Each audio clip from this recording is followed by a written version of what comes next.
Come on, come.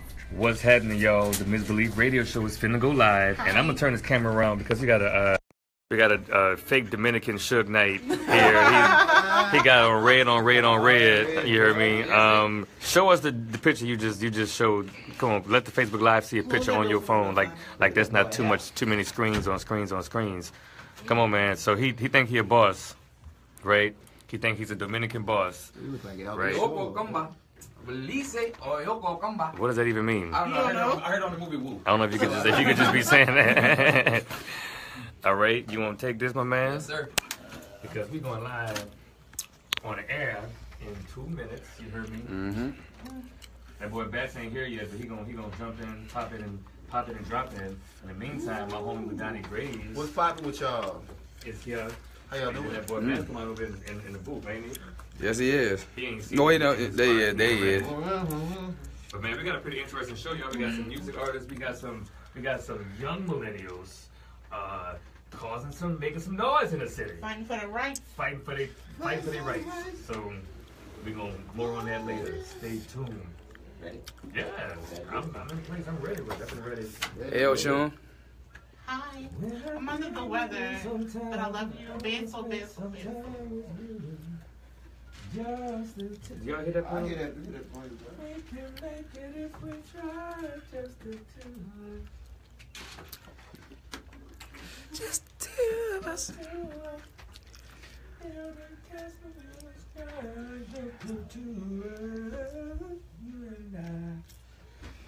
Oh, it's 7 o'clock. All right, we see you, Jessica mixing. What up, Jessica Mixon? She was a beast last night in Ain't Misbehaving. You did your thing. Ain't misbehaving. She said, "Ain't misbehaving." Cast twin in it right now. And we believe it. We gonna talk about it. Please believe we gonna talk about it. Give them what they like and hope they like it.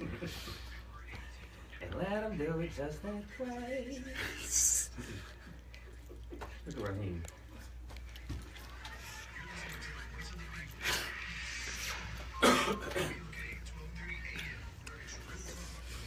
Heard that real talk, real time, y'all.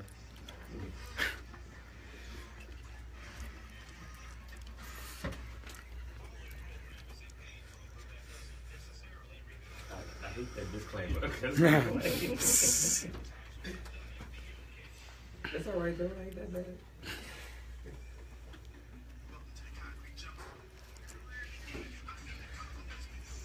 I like that fat word. Hey.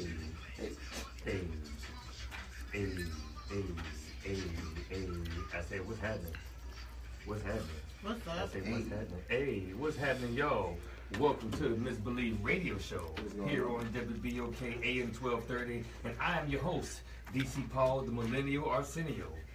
You know what it is, man. I always got a creative cast of colorful co-hosts, just some cool kids sitting in the studio with me, running this thing, you know, and we always in the swing of things here on the Misbelief radio show. We in the swing of things. So Swing that thing my way. Swing my thing to the right side, and who's it gonna hit? Madania Graves with One Social. If you got any events or new music, hit me up at One Social. No love. He got the driest tagline out of all of us, but that's fine. I'm He sorry, working on man. it. He working on it. Working. And I'm gonna swing my thing to the other side, and then what happened? Hi, everybody. It's me, the one and only wonderful, magnificent Oshun. All right, wonderful and magnificent. I heard that. And over there in the booth, who we got? Mess, man, you kind of desexified your voice from last week, man. Last week we had everybody mama in the studio. My mama was like, "Oh, what was he trying to do to me?" And I was like, "He was just trying to press the buttons. He was just trying to press the buttons more than anything else." But thank you for desexifying your voice for the radio. We are trying not to get canceled, y'all. And this is episode 13, y'all. We have not gotten canceled yet. Praise God, we still here, y'all. Praise God. And you know what's funny? People are actually listening to this show. And this is not even a joke. I've had people tell me recently. They listen, they think we're funny. We have good topics, a nice mix, good chemistry between me and the co-host. And I actually got a fan letter I want to read. So this one is for you, Oshun. For me? Yeah, this one's for Oshun. And you know what? We just had my main man, Mr. Martin Bass Bradford, show up in the studio. He's going to intro himself in a minute. But in the meantime, this awesome fan letter from my girl Oshun. From Byron. Subject, love me some Oshun. Oh. It says, Dear Oshun, My name's Byron, and I think your voice is so magical. You are the main reason why I listen to the MisterBelief radio show. Oh. I tune in every Saturday night at 9, and I make everybody else in the cell block STFU so that I can hear your beautiful voice. Many of them have started listening to, and one of them even started liking you, but I took care of that. Wait, okay. You sure that wasn't for you, All right. No, listen, he says Bats is okay, I guess. DC needs to STFU and let you talk some more. If he was here with me, I'd probably make him my prison wife. But if I was there with you, I would make you my common law wife. I can't wait to see you look back at it like the Sankofa bird is doing. Signed, Byron the Big Boom, getting out soon, coming for Oshun, and I hope she got some room. All right, Byron. First of all, hey Byron, I'm not sure what you in there for, so I'm gonna be like, hey Byron. Yeah, and you know what, Byron? This is the fourth time this month somebody has made a reference to me being a prison wife. So I just feel like is it me? Like, what am I doing? You know what I mean? So I guess Byron, the Big Boom, he got his own tagline. Yeah, so let's not boom it. I wonder why they call him the Big Boom. He locked up, so I was assuming that maybe he's locked up for arson. I don't know, man. But Byron and the whole cell block, thank y'all for listening. You know, we take all listeners here on the MisterBelief radio show. Thank y'all for listening, man. And you know what? I'm flattered. Yeah. I bet. We got some more fan mail, but before I Put some money continue, on this book. before I You continue, better put some money on my oh gosh. That's what he Before I better continue, do. I wanna introduce my other co-host who just came on in the studio. What's up? Was good. It's that actor guy, Martin Bats, Bradford. We call him Mr. Bats and all that. That was good. It was good. That actor guy, Mr. Bats, fresh in from rehearsal. Yeah. We'll talk about that. We'll talk about theater and acting and movies and rehearsal and things. It's a little bit later when we talk about what's going on out here. I got some more fan mail though. Let me see. This one is from Brandon Smith. I don't know why he gave me first and last name. I'm sorry, Brandon. To all the many Brandon Smiths, it could be any one of y'all. He say, y'all mofos crazy, bruh. I ain't heard nothing this black since Grand Theft Auto Radio, and that wasn't even real, bruh. Black people gotta stick together. Gentrification ain't happening everywhere. What y'all think about these bike lanes? My words vibrate on a God level, and that's my tagline. And what's going on out here is that we black. All right. This is a real life. Yeah, from Brandon Smith. And then one more from Brother Charles. Brother Charles said, I've been listening to AM radio for years now. This is fresh. I think we could give white people FM and take over AM for real, for real. Hook me up, DC sister station. All right, I don't know about giving white people the FM and us just taking over AM. You know, we could all be on the FM. You know what I mean? But that's what's up, Brother Charles. Thank you for listening, man. I'm surprised to hear that people are actually listening and forming opinions, man. It's becoming a thing. You need to keep going being the thing, man. We appreciate that. Yeah, we appreciate that, man. We appreciate it, but I don't know. What's that? I don't know. But you about to get you a big, bro. Prison big, girl. Big Boom. Yeah. Let me tell y'all something. Prison bait ain't always all that. From what I heard, disclaimer. All right. Allegedly. Allegedly. That's fine. Everything's so alleged. Just say what you mean what you say, right? So, man, we got a pretty interesting episode for you. First, we have a representative, or some representatives from the NOCA 3. If you haven't heard about them, they're 3 young black men who weren't allowed to walk across the stage at NOCA yesterday, and there's some controversy. And I'm going to read you some of the finer points. No, I'm going to wait till later, but and they're going to explain it to you in their own words what happened and why you should be upset. Because I was a little PO when he told me about it yesterday. On top of that, we got Brandon Tarell and Rahim Glaspy, 2 local male R&B singers who are doing their thing. They got shows coming up. They got songs we're going to play on the radio. Yes, sir. And they're here to talk about it. That's my one social family. You know that? Oh, of course I do. Of course. I do my homework, man. Man, you brought one of Terrell's songs here. He brought it here and he didn't leave it. He's supposed to leave it so we can play it again. That's why we only played it that one time, because it ain't in the folder. By the way, man, if you're a local artist listening to this show or watching on Facebook Live, submit your radio-friendly, I'm going to emphasize that, submit your radio-friendly MP3s to TheMisbelief@gmail.com. We will add you to the rotation, whether we like the song or not. It goes We are in the really rotation. trying to add you to the Yeah, rotation. I'm begging people to send me Come music, and send us your doing me a theme. favor. But please make sure it's clean, people. Yes. Do make sure Take it's a clean. listen. Yeah, man. So any song submissions go to TheMisbeliefRadio.com, as well as any interest in advertising. You want to advertise on the Misbelief Radio Show, which is also the Misbelief Podcast on themisbelief.podbean.com. But if you're interested in advertising, contact us at themisbelief@gmail.com, and let's talk about that there. In the meantime, man, yeah, you heard me. Let's talk about that there. Let's embrace our language. You know, but when we're gonna go to break in a minute. When we come back, we're gonna talk to Local 3 because they are what's going on out here. We're gonna talk about some more what's going on out here as well. Bats gonna get his neck pretty early. We're gonna talk to Rahim, Glaspy, Brandon, Tarell, and then we're gonna do an extended Sankofa session because we lost a local legend. Yeah. I believe last night or this morning, and we're gonna spend more than just the last 5 minutes reflecting on Mama D. So anyway, we got. You didn't know? You didn't know? Come on, man. Yeah. Come on, man. Where you been at? I found out me this in my morning. heart. Yeah, man. We gonna spend a little more time talking about that a little bit later. But Mastermind, we got some songs queued up. Who we got? Yeah, the riddle song. What you got? I got this nice little thing called Mouthpiece Doon. Mouthpiece. Oh, Mouthpiece by Doon. Oh, by Doon. Yeah, Doon is a rapper. I believe we met in the first time at the backyard at Handsome Willie's on a Friday night at Tipping Print. You know where it used to go down. I like that perk. Yeah, but Doon, real cool dude, man. He's always got shows in the city. So check this out. This is Mouthpiece by Doon, and stay tuned to the Misbelief Radio Show. That's crazy. Yeah, I found out this morning, early this morning. Oh, she's passed away. I don't know. I don't know the details. It was a long battle with cancer. Yeah, I know she had cancer. Yeah, man. So she comes on Facebook Live. It not depress the people. Right. So I got a comedy show right after this at Always Lounge right there on St. Claude. It's in the first block off the Legion Fields. But I leave here at 9. I should get there maybe 9:10, and then I'm gonna go on stage shortly afterwards. I'm gonna make y'all laugh.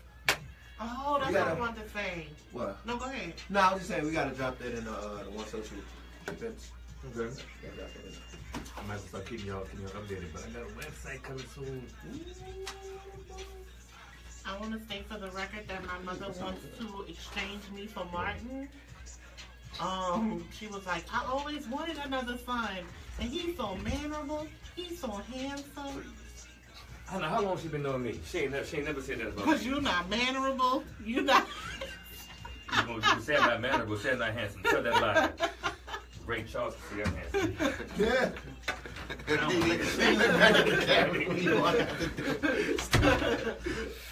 My mom was like, oh, he's such a nice young man. She said that about Martin. Yeah, she was just like, oh, I love him. Hey you guys, we Nice person. guess what? She was just obsessed. We got Miss Sherry in the building, you guys. Of course, always love you, Mama Sherry. Hey, Miss Sharon. We got Billie Jean in the thing. How you doing, baby? Not my lover. Monica. She want to say, oh, this is what she said. DC is prison wife material. Wow. I think it's the medium dreads. That's what I think it is. I think too. it's the medium And dreads. it's medium Maybe built. that's what it is. Don't y'all don't hit on Smedium now. I'm Smedium myself, you hear me? Hey, So- I saw Martin in his vest, ladies. I'm telling you. You gonna step out while Y'all keep forgetting about my vest, man. Yeah, I got we gonna You sit want over me to be here, here? her and then one of the kids. We got 3 Hey, of them, I think. Mama Sherry said hi, Oshun. Okay. Hey, Miss Sharon. I'm here too. Friend. What up, friend? Fran. Madania, come get your notebook, babe. Oh yeah, I don't really need it. I can leave it. I was just playing. For DC, Billie Jean wanted to let you know that she was just playing, but you are pretty. He pretty like an Indian pretty or pretty like pretty? DC is built like a lesbian going through transition. I'm sorry, I had my little joke for DC. Why he ain't here, because he will strike me and rip me. I said, while we in this music, let's go around, travel a little bit. DC knows I love him. Yes, he does.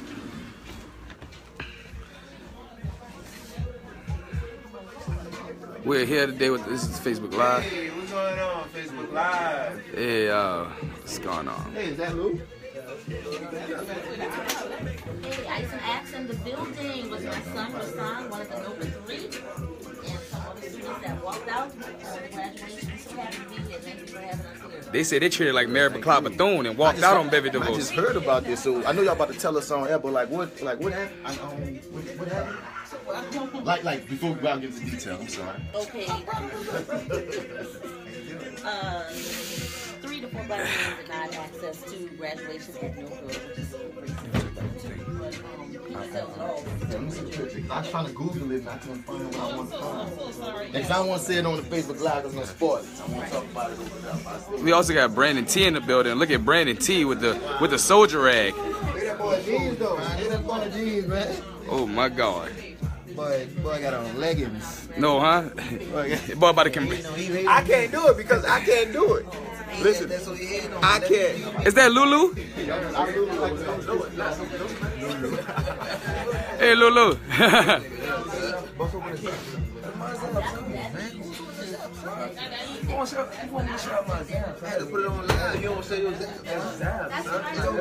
Man, put the Billie Jean want to tell you, hey, Rahim.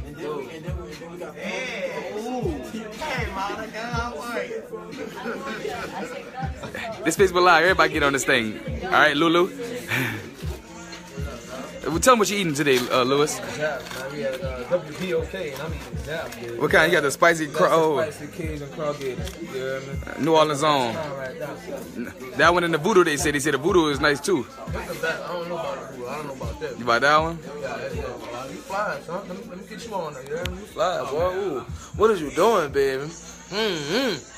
Oh, snap, man. Check out the haircut, man. Let me get a close up, man. Eyebrows. Oh, Lord. All right, baby, yeah.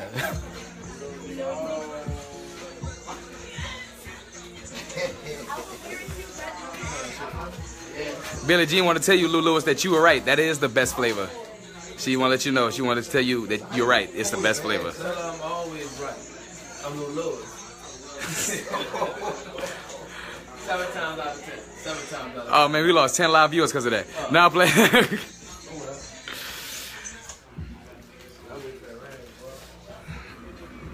And we're back here again with the lovely Oshun. Hi, everybody. Oshun, while we got a little quick time, you want to say anything, do anything? You don't want to do anything on Well, Facebook Live? I thought we had private business. Do I want to do anything? No, I'm just joking. We don't have private business. That's my baby brother. I love him dearly. He's my sweet pie. I don't think y'all gonna come over there this way thinking y'all gonna get with him either. Unless you go through me, and I'm not the one you go through. Don't let it fool you. Don't. Don't.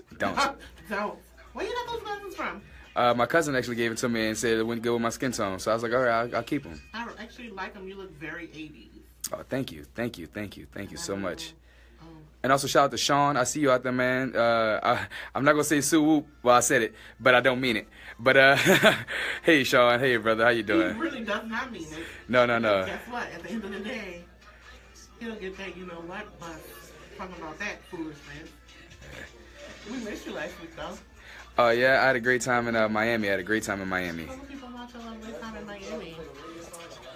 Well, for those who want to know, I was in Miami this weekend. Well, last weekend, my line brother Cameron Hill went to St. Thomas University and received his master's, so we went out there to support him. And while I was out there, I had to beautify myself a little bit. You know, it is Miami. You know? So I definitely had to do it up just a little. But beautiful experience. Oh, hand me that, sweetie. You talking about 13 brothers on the same line who came together, and we all just fellowship together, had a good time. And they all looked good. I mean, we all alphas, baby. We all alphas. 85, 1907. Who you with? Ice. I can't say. Who you with? Who you Ice? Tell them now. 11119. All right. Do we need an extra seat? No. Somebody over here. Yeah. With somebody. Yeah, come over here. So you can see him. And yeah. No, it's not 3. No. You good. No, sir, there. You good.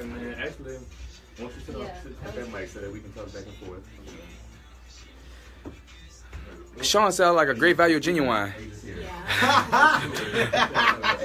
Yeah, and then responded with DJ Khaled. Hey, just like close that door. We got 10 seconds. Sure. Y'all know what? You know what word you can't say on the radio? Oh, yeah. All right, I mean, what can't? No curse words. You want me to say it? You want me to say it to you? How old are you? And no N-words. Unless it's Get out the way now. Use the N word if you. Yeah, get it out the way now. Get it out the way now. Say it if you want to say it. Say her, get out. Fuck, bitch, fuck, shit.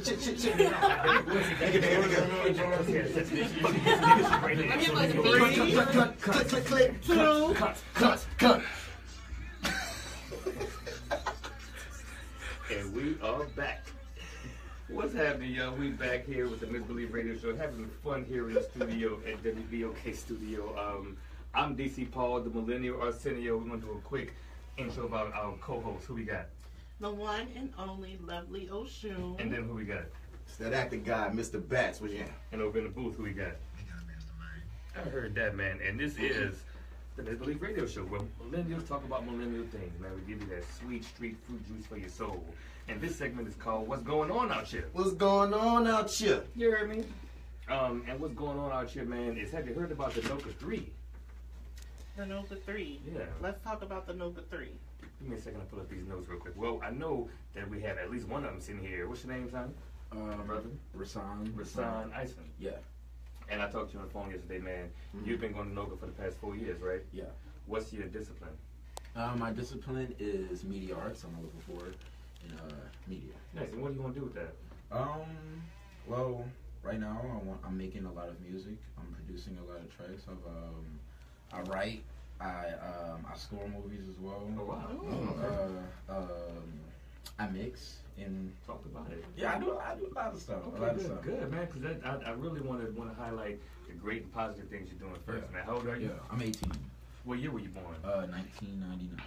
So that makes you a millennial. Yeah, You're absolutely a millennial. Everybody who was born between the year 1982 and 2002. So you may be the youngest millennials we've had on the show. Whoa. So far. You heard me? He'll fit right in. I know. And who's this you got with you? Well, you can say it yourself. Hi, my name is Erica O'Neill. Most people call me Rickie, so that's what we're going to go Rickie by. O'Neill, I like that. Right, Rickie. You got a tagline?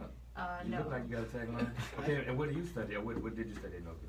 I graduated from the musical theater department. Hey, What? You know what's a couple musical theater actors sitting right next to you? Yeah, I played Harpo in the Color Purple at Anthony Bean Theater. Oh, maybe I know you from Anthony Bean. Were you in Cats? No, I'm 31.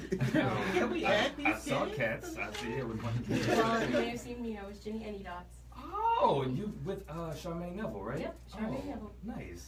Well, very nice to meet you, Rickie O'Neill. I'm sure we'll meet again soon. And who else we have in the studio with us?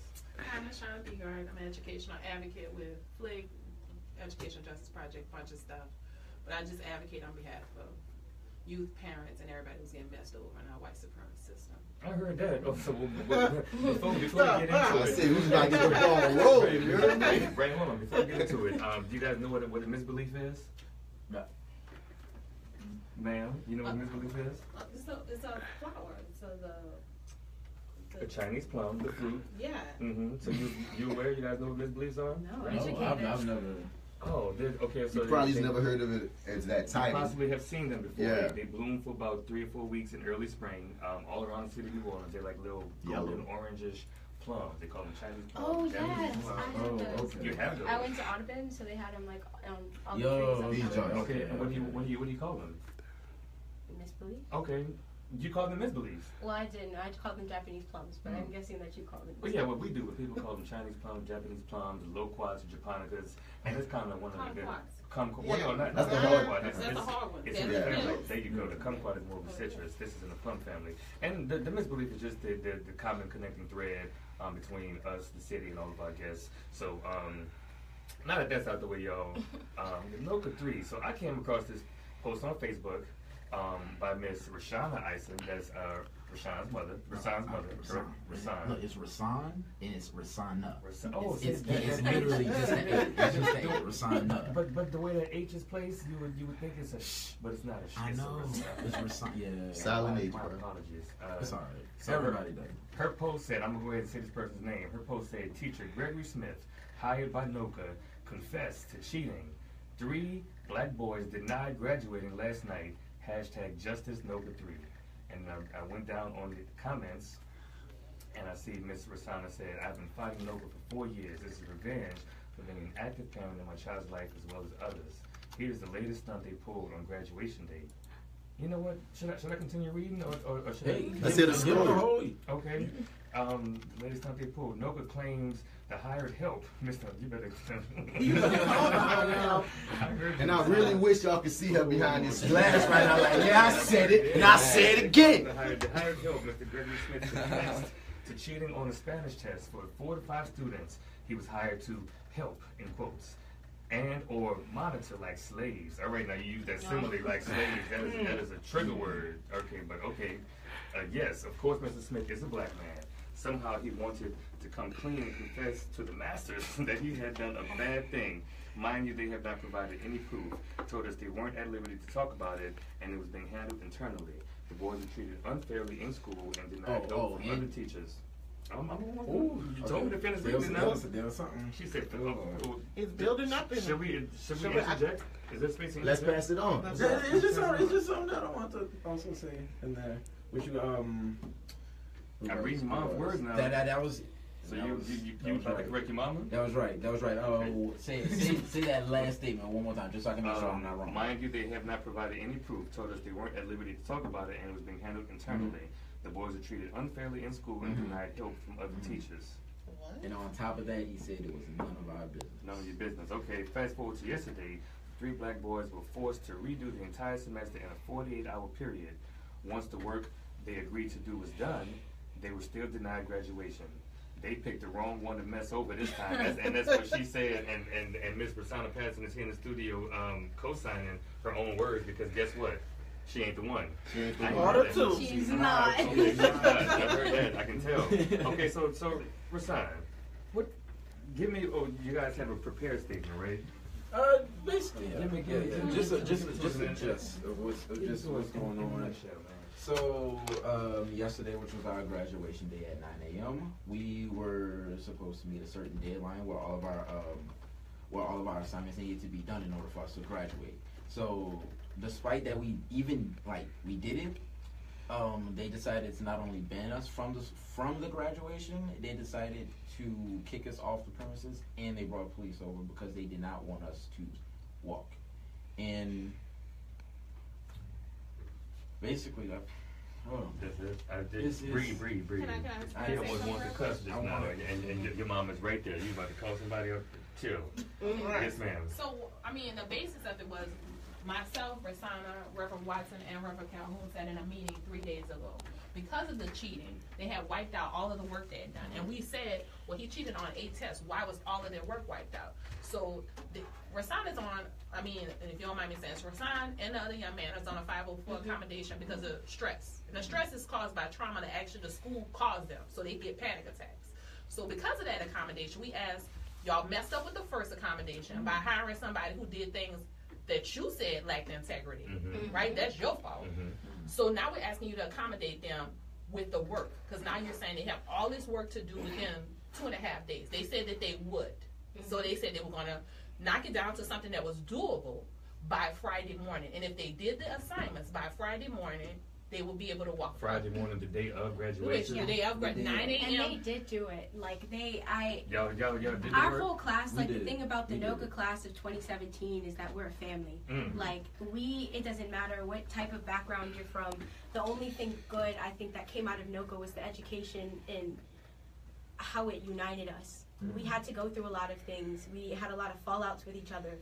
But ultimately, it resulted in a bond that has never been seen before. I love that. So when something happens and somebody falls off, we're there to pick them up, and that's what happened. I heard that a whole bunch of the students who did graduate were kind of had some form of protest. At least they were pissed off about it. Well, we were very pissed off.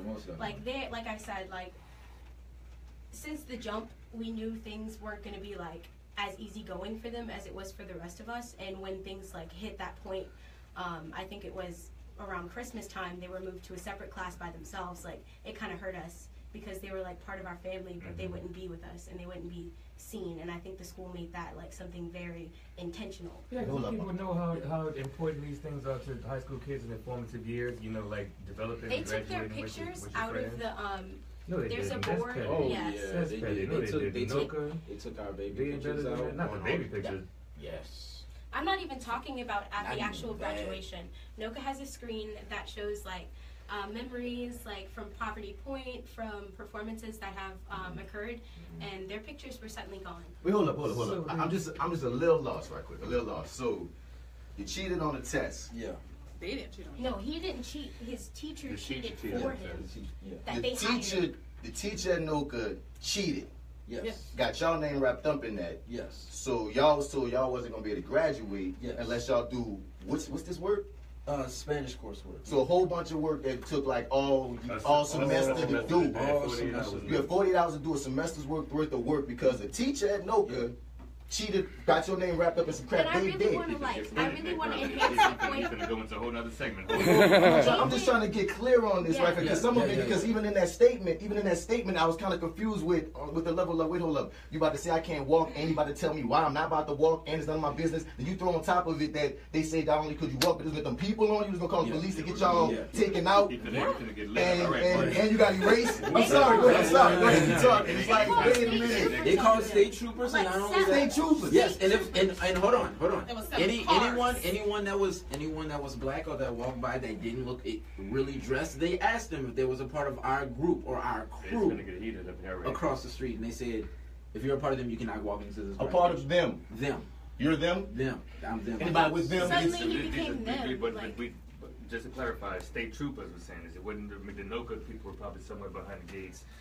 Yeah. Happy that the state troopers were saying this. Happy that this, yeah. It was 7 cars of state troopers. 7 cars, not It was, 7 it state was like 12 state troopers. It was actually 5 SUVs and 3 cars were called, and it was Black Men Rising, Families and Friends of Louisiana's Incarcerated Children, and which is FLIC, acronym FLIC, and Education Justice Project. Of course, most of us are all the same people. Dignities in Schools Project. We work on education, equality, non-discriminatory. Just treat our children like children.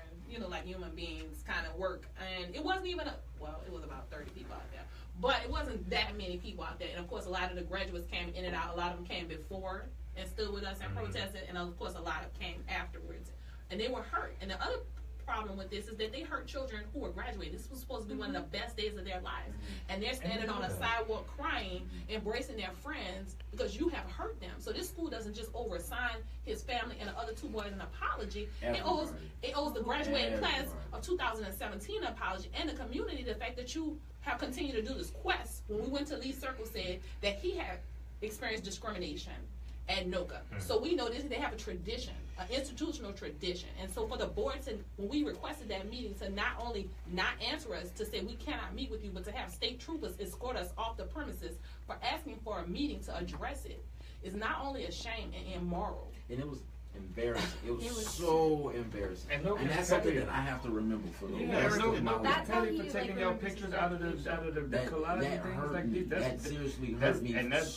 That was their intention. It was a personal attack to try to, why else did you take the pictures out? That's Off a technicality. Like real tough. Off a technicality. How long? When did this happen? This happened yesterday. I mean, when did the When did the cheating situation happen? I didn't curse situation. Situation. The 6. Like it's impossible to say. Again. I want to say it was. I'm trying to say December. The first time it happened was in December. So y'all had months. It was months. This constantly happened. They've constantly lied to us, and they did not meet any of the recommendations. We have full-blown evidence that they said that they were going to fix our Spanish and help us. They did not do anything to our Spanish until the day of graduation. And out of the whole class of 2017, it was just you 3. Who black, right? 3. All black. That's my all black, right? Black. So here's the thing: you guys do still have high school diplomas? We haven't even got that yet. Okay, but you will have completed coursework like you can get into a college after Yes, this, right? Okay, yes, so we have.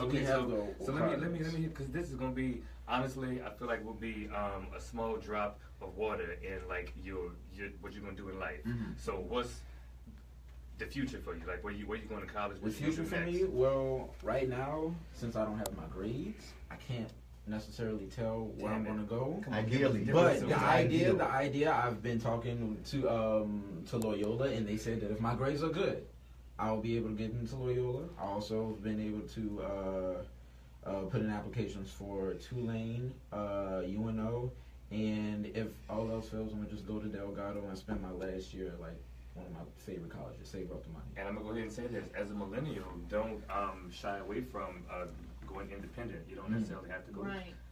You necessarily have to go to college in order to be successful and to do what you want to do. And so, you know, college is a great She's thing. saying that now, but I need a diploma. I gotta do it. True. Okay, good. If you get it for you and not for your mama, Yeah, that's even better. So if that's what you want to do, man, do it. Yeah. Get that diploma, go to college, and follow your dreams. Use man. this as gasoline, man. Yeah. Oh, yeah.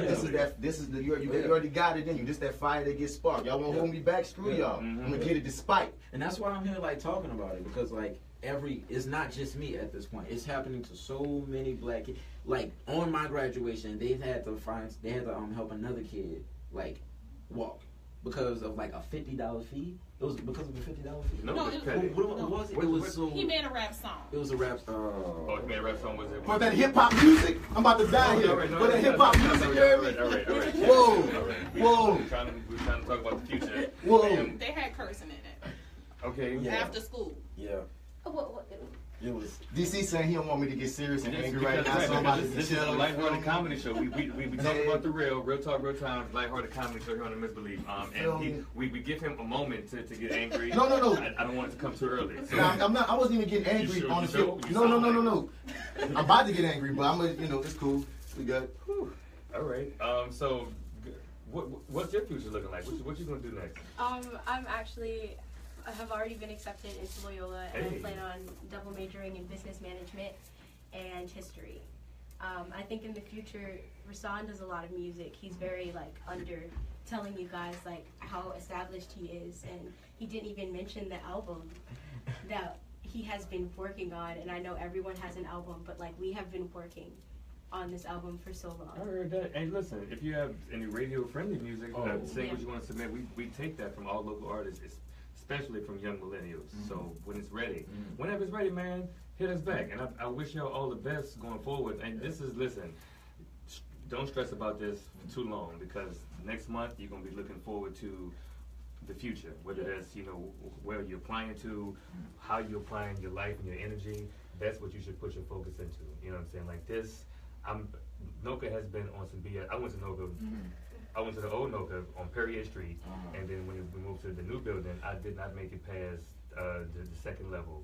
Because Noka was, I knew Noka was very selective back then, and that's the business of the arts. Can I tell you how they're selective? Well, I've seen it, but at the same time, you don't necessarily need Noka to be successful, to do you. Some people don't. But Noka was built for the people who do. Yeah. Because it was built for the people around here who do not have the resources to be great at the things that they were destined to be great for. True. Which is quite awful. It makes it really horribly awful about what they're doing. Well, here's what I'm saying. Noka's been on some BS for a while. I felt how y'all felt when I was in high school as well, and you may not get a resolution from Noka. So I think that with that. But I think we get a resolution from this and from making it publicized. Well, absolutely, yeah. It's the Noka 3, but before them, and even this year, I know so many talented young black people who have been withdrawn by their choice from this school, from this institution that has all the resources they need to perhaps be big, right? Because in freshman year, they accept kids who are brilliantly diverse and everything else, but something happens because those aren't the same kids that graduate. This is true. Right? Obviously, because the Noka 3 are sitting here and they're not the same kids who are graduating. Can I say something really quick? Okay, so one is that enough is enough. We do need to do something about this because it's getting worse for our children. I have been zipping all over this city fighting for children to graduate from kindergarten to 8th grade, the 8th grade I told you about to high school. we can't keep letting them get away. This is our tax dollars. This is our resources. This is it's still our art. It's our art. And like a part of the graduation speech, I don't know if you guys know this, but like I walked out of my own graduation to be with him. Oh, right.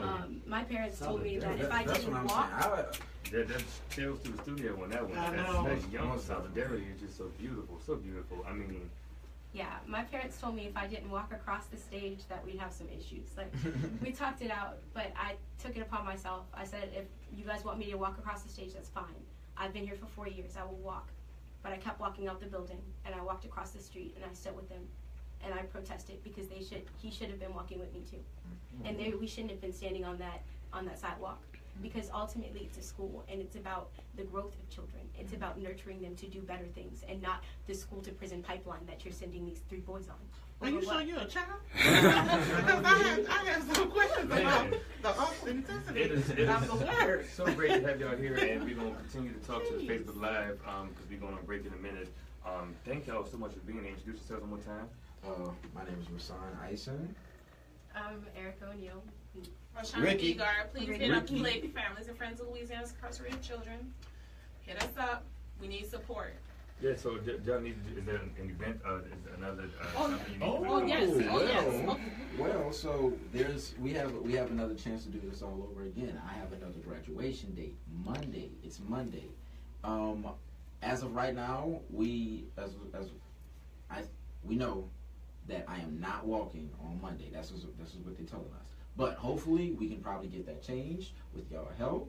Who's ever listening, help me. Yeah, please show up like y'all did for the mind. Show up. Show up where? Like what you need? Well, you know what? What's Quest? You said Quest was aware of what's going on. So we're gonna talk about Quest in the next segment.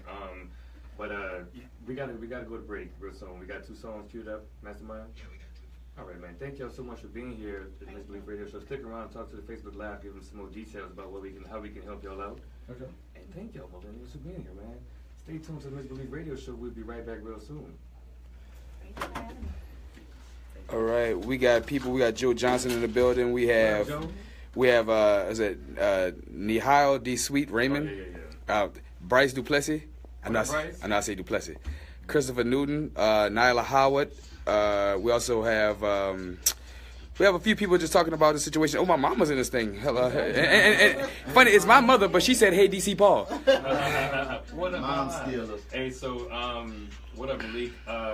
Nihal just asked Rahsaan, have you called Henderson Lewis? You know the name Henderson Lewis?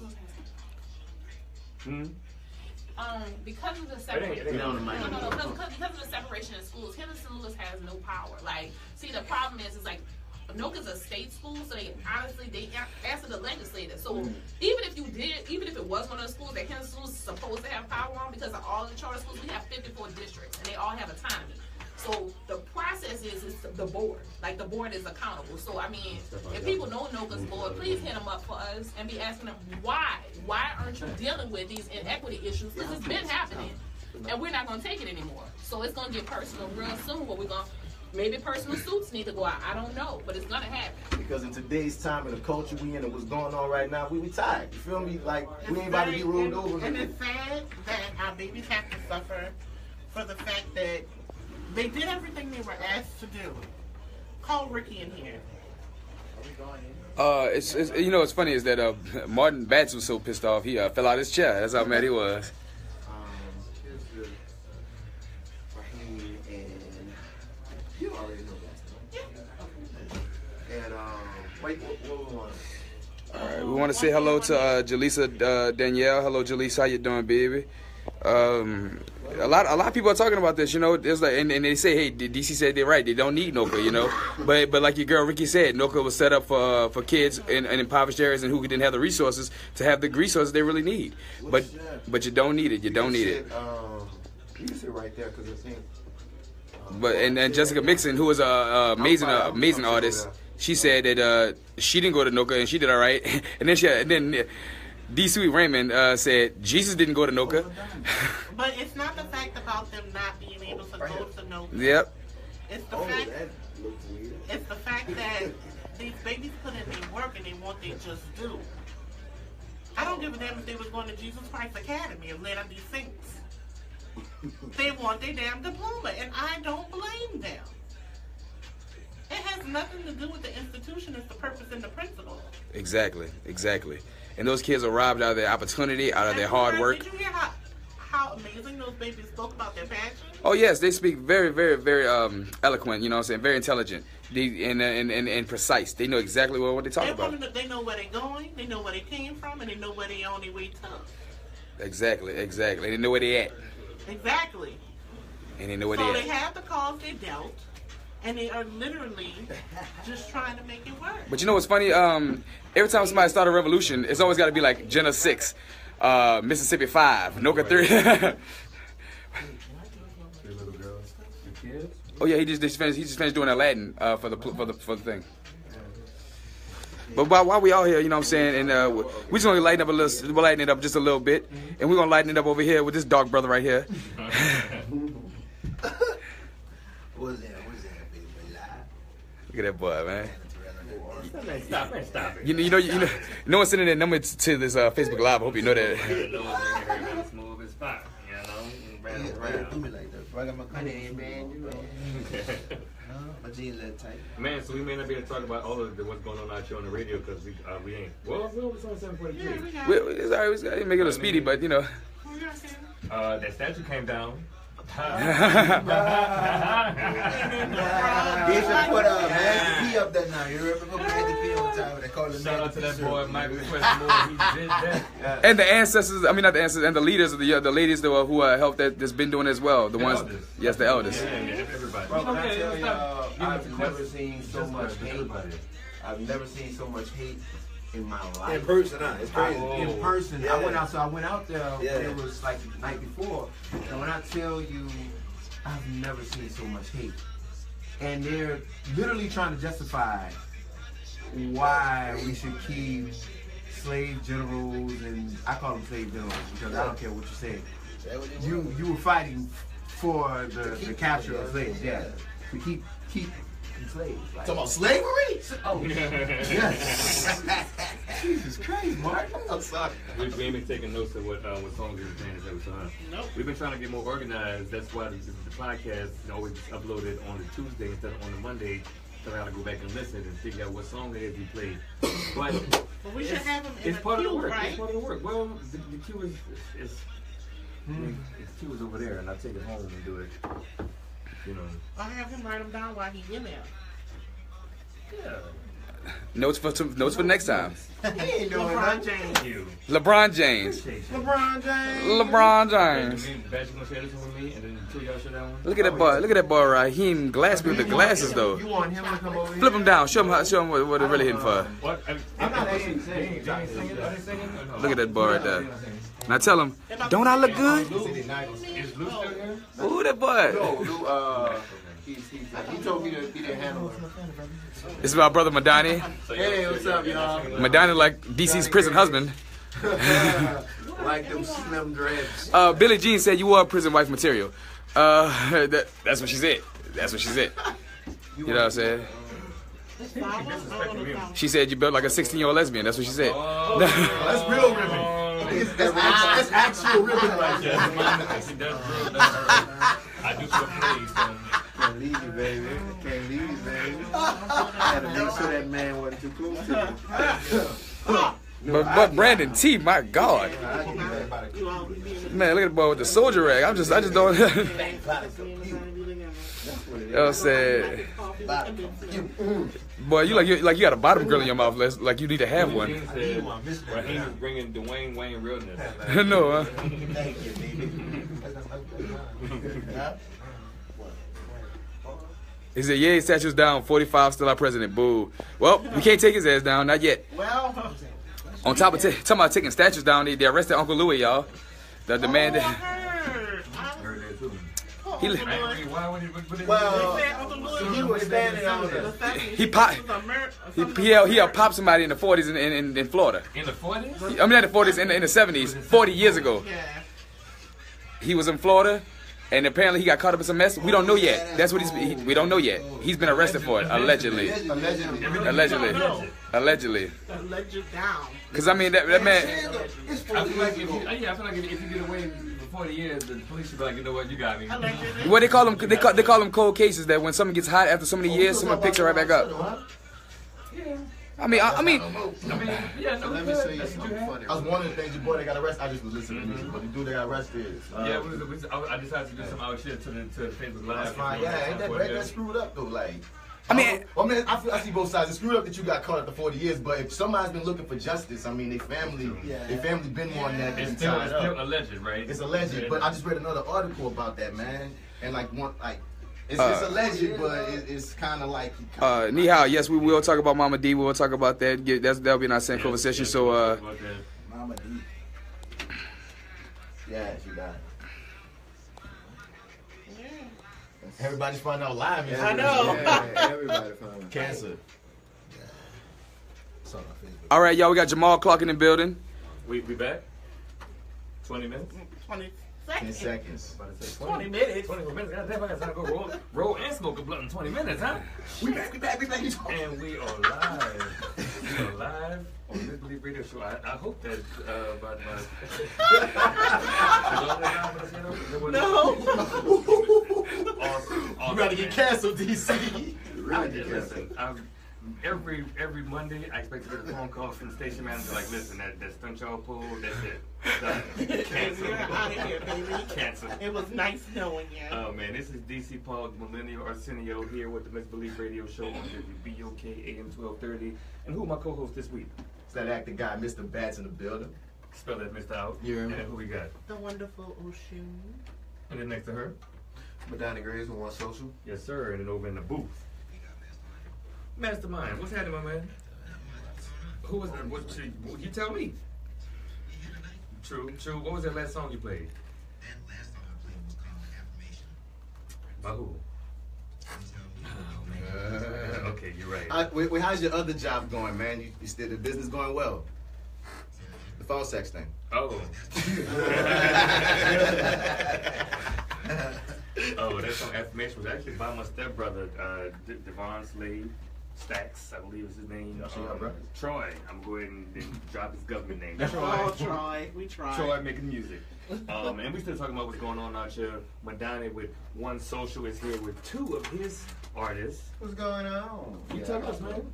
Man, we got a little bit of everything going on. You really want me to get us that?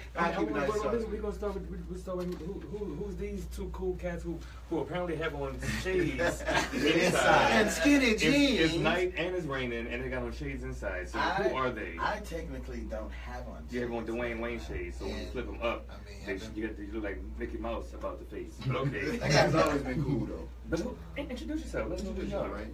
What's up, y'all? I am Rahim Glaspy, also known as the Great Glaspy.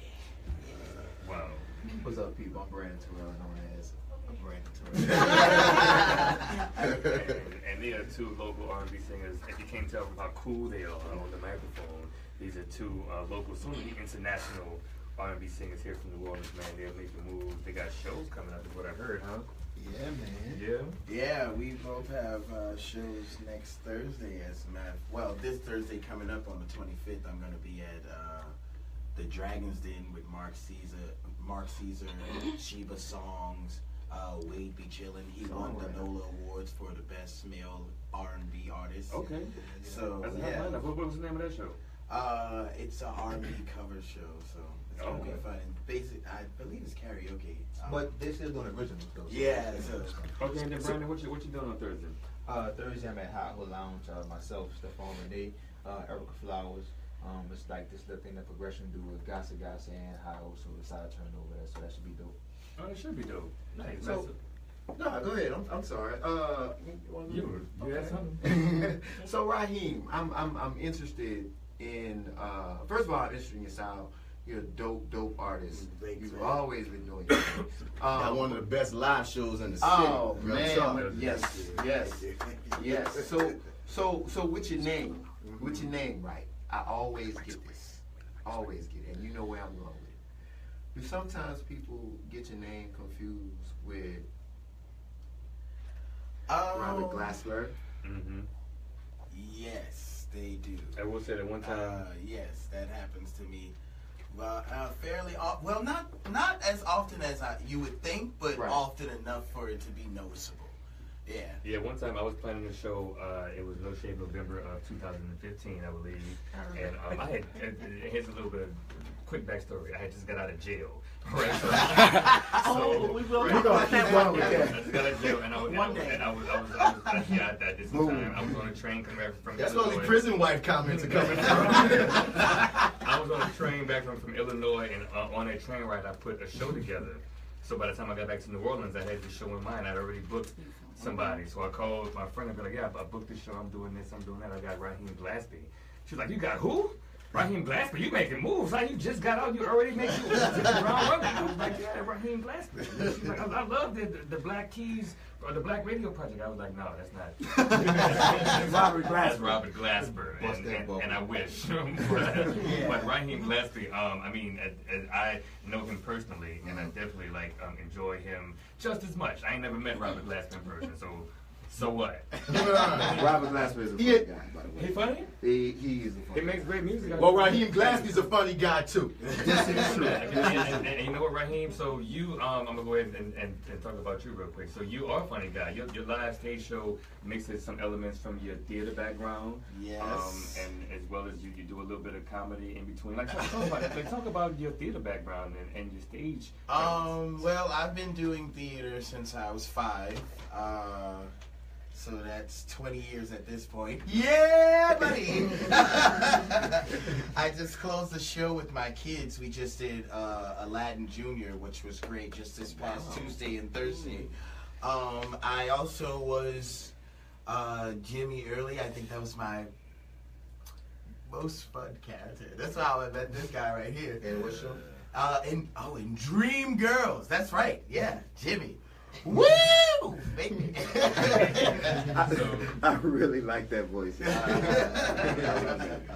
I think if you've ever seen Rahim live, it's obvious that the man has some theater training. I mean, stage presence, and when it comes to being an R&B singer, his stage show is not just an R&B show, but it is a show, a performance. It's entertainment. So you didn't ask Rahim, are you Team Cool or Team Rahim? Because I already know what Team Cool is. I know.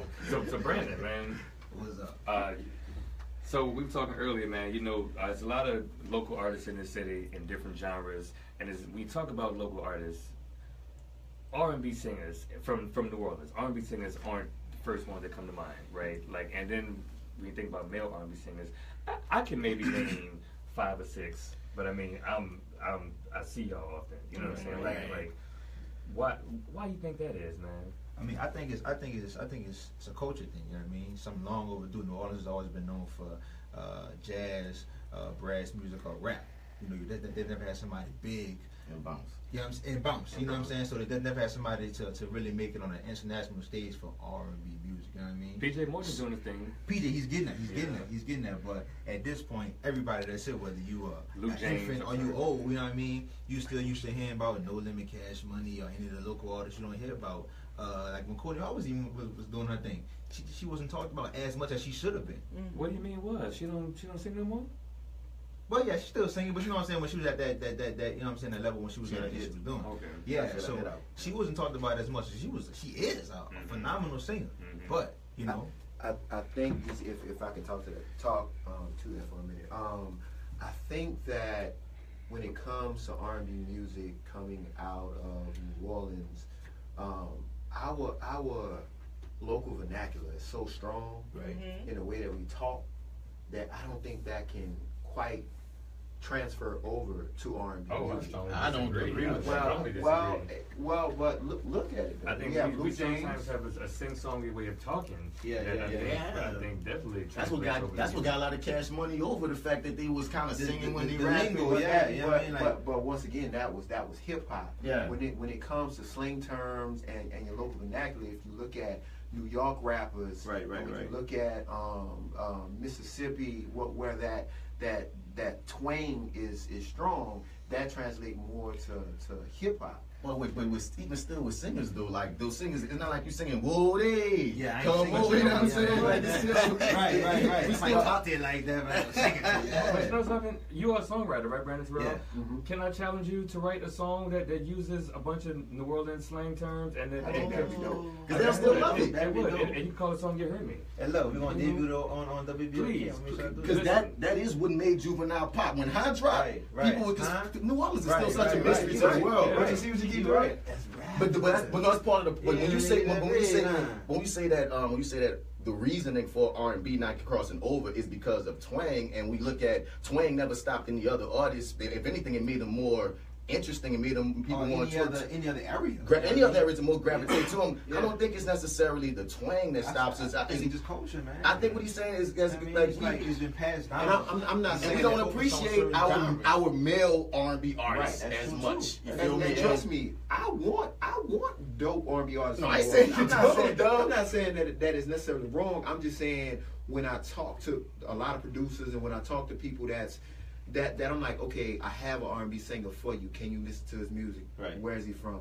He's from New Orleans. It might just be a stigma that they have that can be broken. Exactly. But I'm saying these guys are breaking it though. I mean, that's a beautiful thing, and that's what I'm saying. It can't be broken. But it's, when it comes to the culture of New Orleans too, we so masculine, we so hard, we so hard, singing about love and all that. Dog, it's not gonna get us. I'm gonna let you. Go ahead, B. Right. No, you're right. You're right. I mean, what you're saying is totally right, and that's like, of course, like with your friends, your male friends, and even with the females.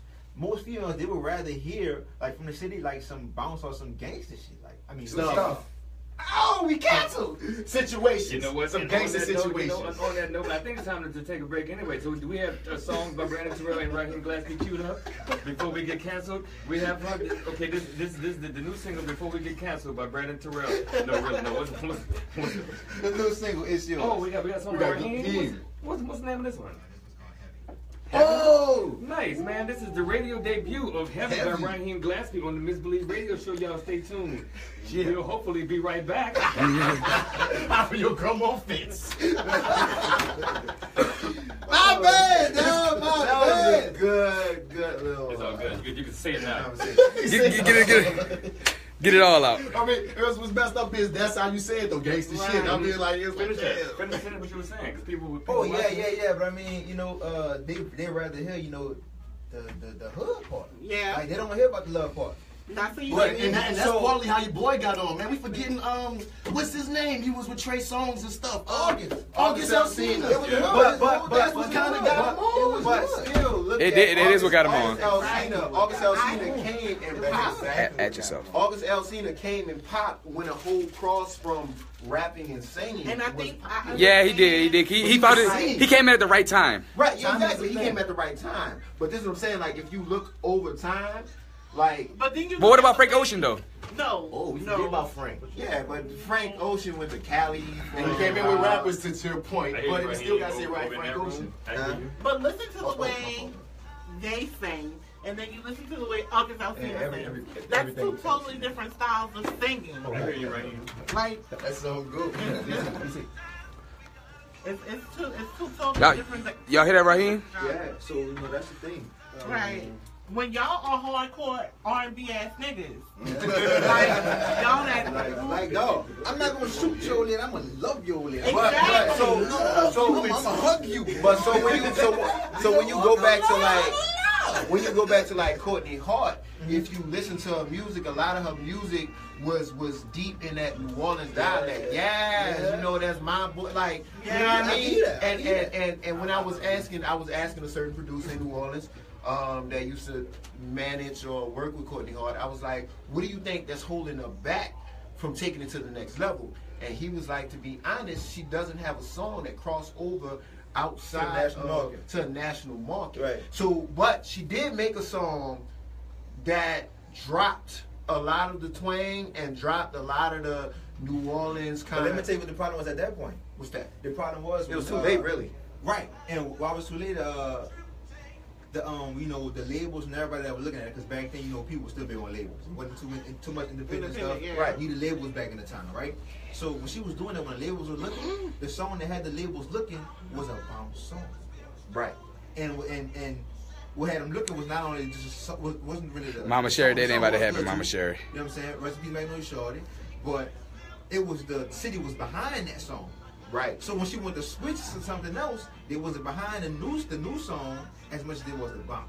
But you know what's funny though is that it's like you do that one bounce song for the city, and they'll take it, but then you try to do anything else, and they just want to. But then the thing, another thing too is when New Orleans isn't a big city at all when it comes to music. Right. Even though we're one of the founders of and creators of some of the best music ever known. Right. Not even just jazz. We talking about blues. We talking about rock and roll. We're talking about. Rock and roll came out of. As far as that aspect goes, a lot of people from New Orleans, what he's saying is, if you want to be plucked from New Orleans, or excuse me, plucked from New Orleans and go straight to a record label, it's very hard. It's very hard because of our accents and the way we speak. Because you look at people like Luke James, Don Richard, you know, people like that.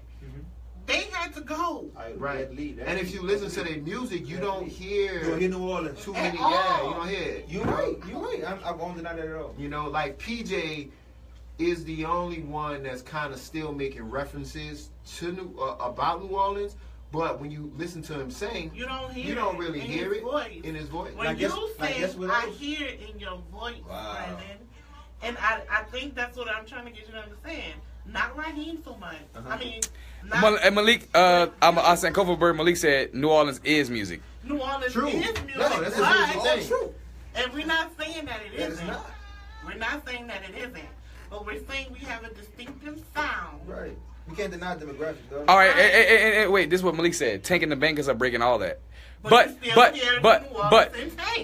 said they're breaking all that, and they all taking off. You know what I'm saying in a big way. But they also got a very diverse type of sound with like. I just had this discussion about Tank now. Tank is doing something that Brandon Tarell, no offense, but Brandon Tarell, Rahim isn't quite doing. When they're putting on a show, they're putting on a show. Yeah. When you're looking at how many pieces that's in their band, it's a different experience. So it's more than just them singing. It's an experience when you come to Tank and the Banger show. So they're very reminiscent of the Suffers from Houston and Alabama Shakes. Very Alabama. Well, I think that's what Rahim, in a sense of with the experience with the comedy and all that, is trying to add a little difference to his show to where, you get a whole full around 360 experience.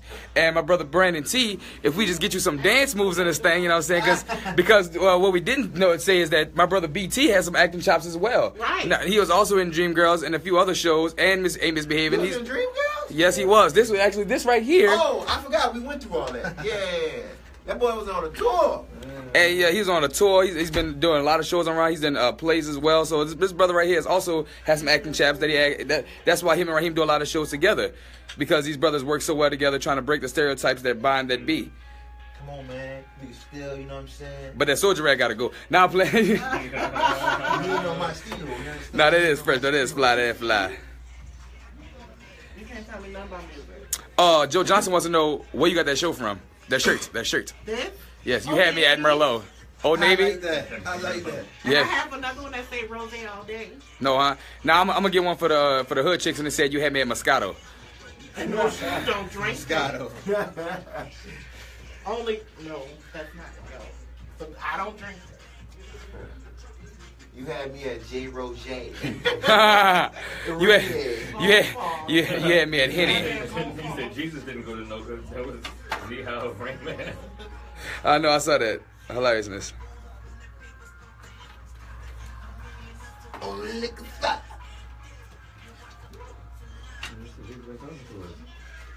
Four, top five.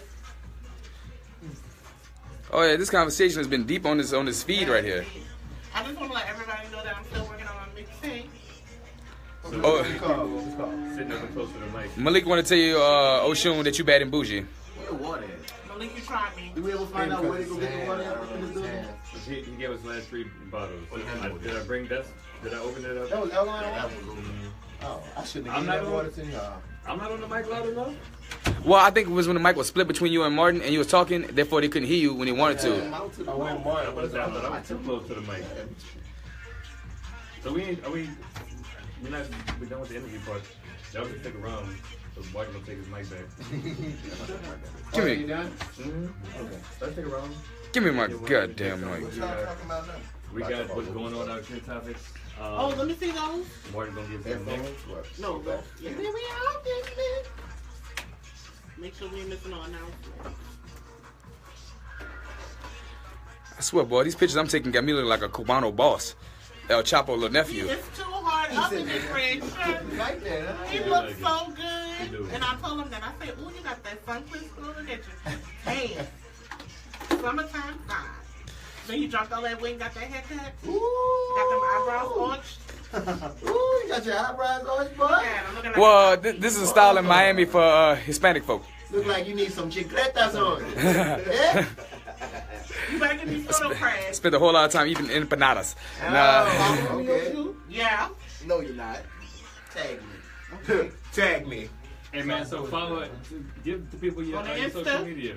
Oh yeah, follow the gram, Twitter, 10 seconds. Instagram. Okay, make it quick. Got 10 seconds. BRNDONTRELL. The Great Glaspy. On all social medias. All of them. And we are back. We are back with the Misbelief Radio show here on WBOK. But we already getting canceled. So it don't matter what I say from here on out.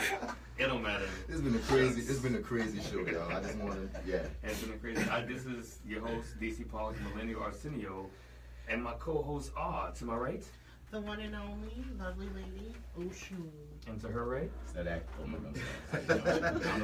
You trying to beat me, man? I'm sorry. It's Madania Graves with one social. And to his right, you over in the booth. And who's that sitting to your right, Mastermind? It's your boy Martin, Mastermind. And MisterBats, man. I just went in a circle all around the studio to the right, and it's clear Martin, Mr. Bats Bradford, doesn't know his left from his right. I don't. And we got Rahim, Glaspy, and Brandon Tarell still here in the studio with us.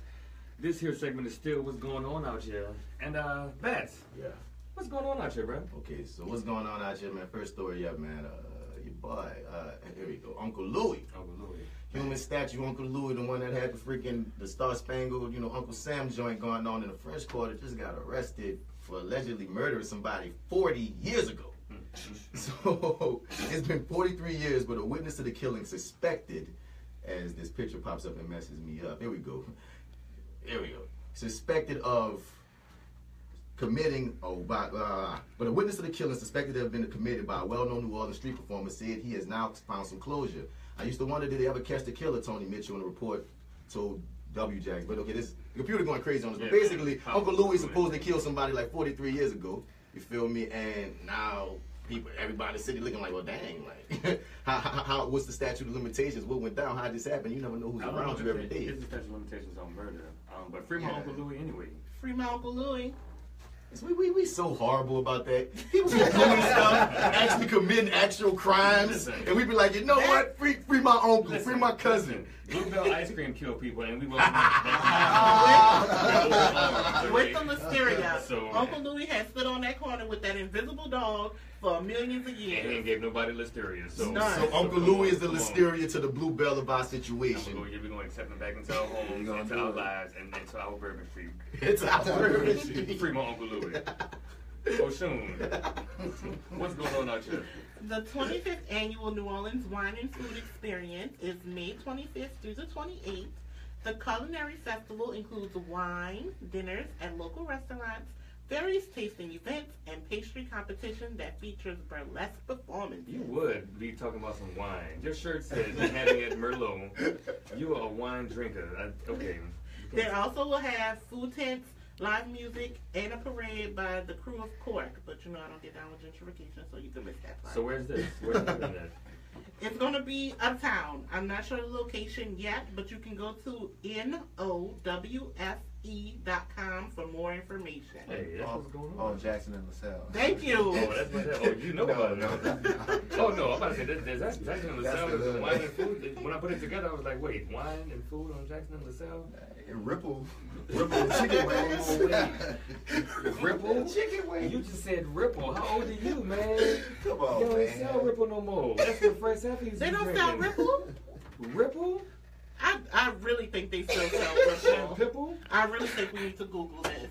Yeah, we're gonna find out. But hold up, don't you always say Oshun, how her circle is old people? Though, yeah, so true. It might fit into the Ripple. That's what I'm saying. I will tell you honestly, I tried to write a joke about Ripple a few years ago, and I Googled and I went around the city trying to find Ripple, and they may have stopped making Ripple. Yeah. Wow. Why did a feeling of just depression just come over the room? Because so many old school cats, they had to go to like drinking wine coolers and things because the Ripple just, they took the Ripple away. Wine cooler nasty for you, man. That's malt liquor. What do you think Ripple was? Ripple was a cheap, sweet malt liquor. Ripple was just sophisticated, I guess. Not according to my uncle. Mastermind. What you said, Mastermind? What's going on out here, bro? What you got? Hey, we gonna be careful. Hey man, you know what's going on out here? Ain't Misbehaving is playing at the World War II Museum up until I believe June 25th. I saw it last night. Me and my homie Joseph and Shango Boomy. It stars 5 black actors from Louisiana: Jessica Mixon, Polanco Jones, Lawrence Weber, who's a member of Gumbo Monster, Tarell Hamilton, and Miss Erica Fox, and they killed it, man. It is such an entertaining show. It is well worth however much the tickets are if you're a member. If you happen to be a member of the museum, they're cheaper. But it was such a good show, man. We got black actors, musicians, singers, musical theater people in this city who are doing at the World War II Museum. It was, and it's kind of a dinner theater venue, so you could order food and enjoy. I had an oyster po' boy while I was watching it. Yeah, it was good. They had a garlic aioli on it. Oh, they give Anthony Bean a run with that type of menu. Listen, Anthony Bean's crawfish spinach dip. It's still winning our hearts over. So you seem like you about to get me beat up by Mr. Bean. Man. Speaking of Mr. Bean, though, man, if you're listening and you have any kids that show any type of artistic affinity or whatever, and they're not involved in anything for this summer, Mr. Bean is doing, as usual, his summer camp. Hit him up at 862-PLAY or check out AnthonyBeanTheater.com to enroll your kid. He does auditions every Saturday, and I'll be working at the summer teaching the older class, so it's going to be a lot of fun. We're doing a Motown musical. It's going to be a lot of fun. Yeah, you know, like in Motown. Is there a Ripple? I feel like Mr. Bean got a lot of so a person is a personal bond. I'm not a rebel. So Bats. What's going on out here, brother? Well, one of the biggest stories happening is, the removal of the Confederate statues. The last one, Robert E. Lee, went down, I believe. And Zone, you heard me. He went down. And I wanted to ask you this last week, DC. I remember you and our homie Joe, who on camera, shouts out to, Joseph right there. Y'all went to the Battle of New Orleans, man. What that was like? Yeah, we went to the Battle of New Orleans. I want to hear this. Yeah. So I would tell you the truth. Me and Joseph went to a second line. That's where we went. If with nobody else dancing, we got on the good foot out there. And Joseph was wearing khaki pants. By the time he left, all the shins and knees was dirty. He got zoned. But I mean, so some people like him and myself, we were there to celebrate in second line, this momentous occasion. But for the most part, it was a march. It was very powerful, silent. For the most, not silent, but it was a march. And I'm gonna let Joseph speak on it. He was there. Well, one thing I want to say is that they came for a fight, we came for a celebration. That's real life. All right, come on, Pastor. We definitely sang, we danced, because guess what? We knew they were coming down, and there was nothing they could do about it. Nothing they could do about it. A darn thing. Mm-hmm. So we, you don't want to go to war. Hey, with my people. But no, honestly, when we got to, we made it to, it started at Congo Square, when we made it to Lee Circle. That's where the No, Bruce Lee Circle. Bruce DJ Lee Jubilee Circle. Actually, throw that ass in a circle. But that's a new name. But when we got there, that's where the quote-unquote battle was supposed to happen. And I mean, we outnumbered them by, I'm gonna say, at least 4-1. So like they did not want to go to war. And more than anything, it was a bunch of yelling and it was a ruckus. The police were out there. But I mean, when it's all said and done, they came down. And what it is. The Battle of New Orleans was won before the battle started. Shout out to Michael Questmore and all of the others, the elders. And I mean, Chuck from this station, what's Chuck's last name? Chuck Perkins, man. He was there. my bad, brother Chuck. He was there, holding the banner in the very front with a bunch of our elders, and it was good to be there, man. And Mama, go ahead. What you about to say? I was about to say, did y'all see the young brother holding the picture of Reverend Avery Alexander on his shoulders with the glasses? When they were marching? I was like, yay! There was a lot of great signs and posters out there. And to people out there, the dummies that keep on bringing up this same butt argument about, oh, but where's it going to go? What if we want to take down Martin Luther King, or what if we want to take down? I'm like, it's not the same thing. And I'm getting tired of people trying to run that angle of it's the same thing when one stood for complete positivity and the other one was trying to own Memphis. I can say that right. We're going to cancel me saying Memphis. Well, we're going to cancel it anyway. So okay, that's what it is. But like, yeah, dog, don't read the comment section. Let's celebrate. Let's keep it moving, and let's see what's next. Well, speaking of that, in the comment section, folks is mad about that. Folks are so mad about that, right? So I posted this video of Big Frida singing "Love" by Music Soulchild on my Facebook, right? So my Facebook is wide open. So if you're not my friend, you can still view my stuff and comment on my stuff. So somebody, some man, some white man I don't know named Douglas Smith, he responded on my video saying, and the video is Big Frida, by the way. He says, "Transsexual welfare cheats, yes. Historical monuments, no." That's how, first of all, the phrase transsexual welfare cheats, I've never heard that before. That is comedy gold, Mr. Douglas Smith. But also, you are a douche. And yes, the city, I would much rather have some transsexual welfare cheats than some racist monuments hanging up in it. So yeah, man, if you don't like it, don't come. And you already put a food stamp card on one where Walmart used to be at. But the crazy thing is, more white people on food stamps. Wait, they put a food stamp card where one of the monuments used to be? Yeah. Wow. A Louisiana Purchase card? Something like that. So let me tell you one of the parts. I was actually out for the day before Lee came down, and one of the most disturbing things I've seen, and I'm still hurting by this, I saw my principal. From what school? They was out there. They must have from Crescent City Leadership Academy. Okay, this was a white woman. Man. Okay. Yes. Out there I wouldn't say the name, but I don't want to get sued. Man, please. He was out there. Proud. He was definitely. I'll say the name if you want me to. So that's the computer gave him shade. Okay. So he was out there on the Confederate side. This picture of him teaching black students. Exactly. And I would post that on send it to me. I don't know him. I don't care about him either. Oh, that is him. You took these pictures? Yes, sir. I did. Oh, I'm sorry. If you're listening, you can't see what we're looking at. So let's get back to what's going on out here, because that didn't ran somebody out. Bats, what is going on out there? Well, the actor Dennis Quaid will be playing George Bush in American Crime Story. I heard that. Yeah, just in case people don't know, they're making an American Crime Story. The same people who brought you the O.J. Simpson story, they're doing one in New Orleans about Katrina, about Hurricane Katrina. So they already casting. Apparently, Dennis Quaid gonna play George Bush.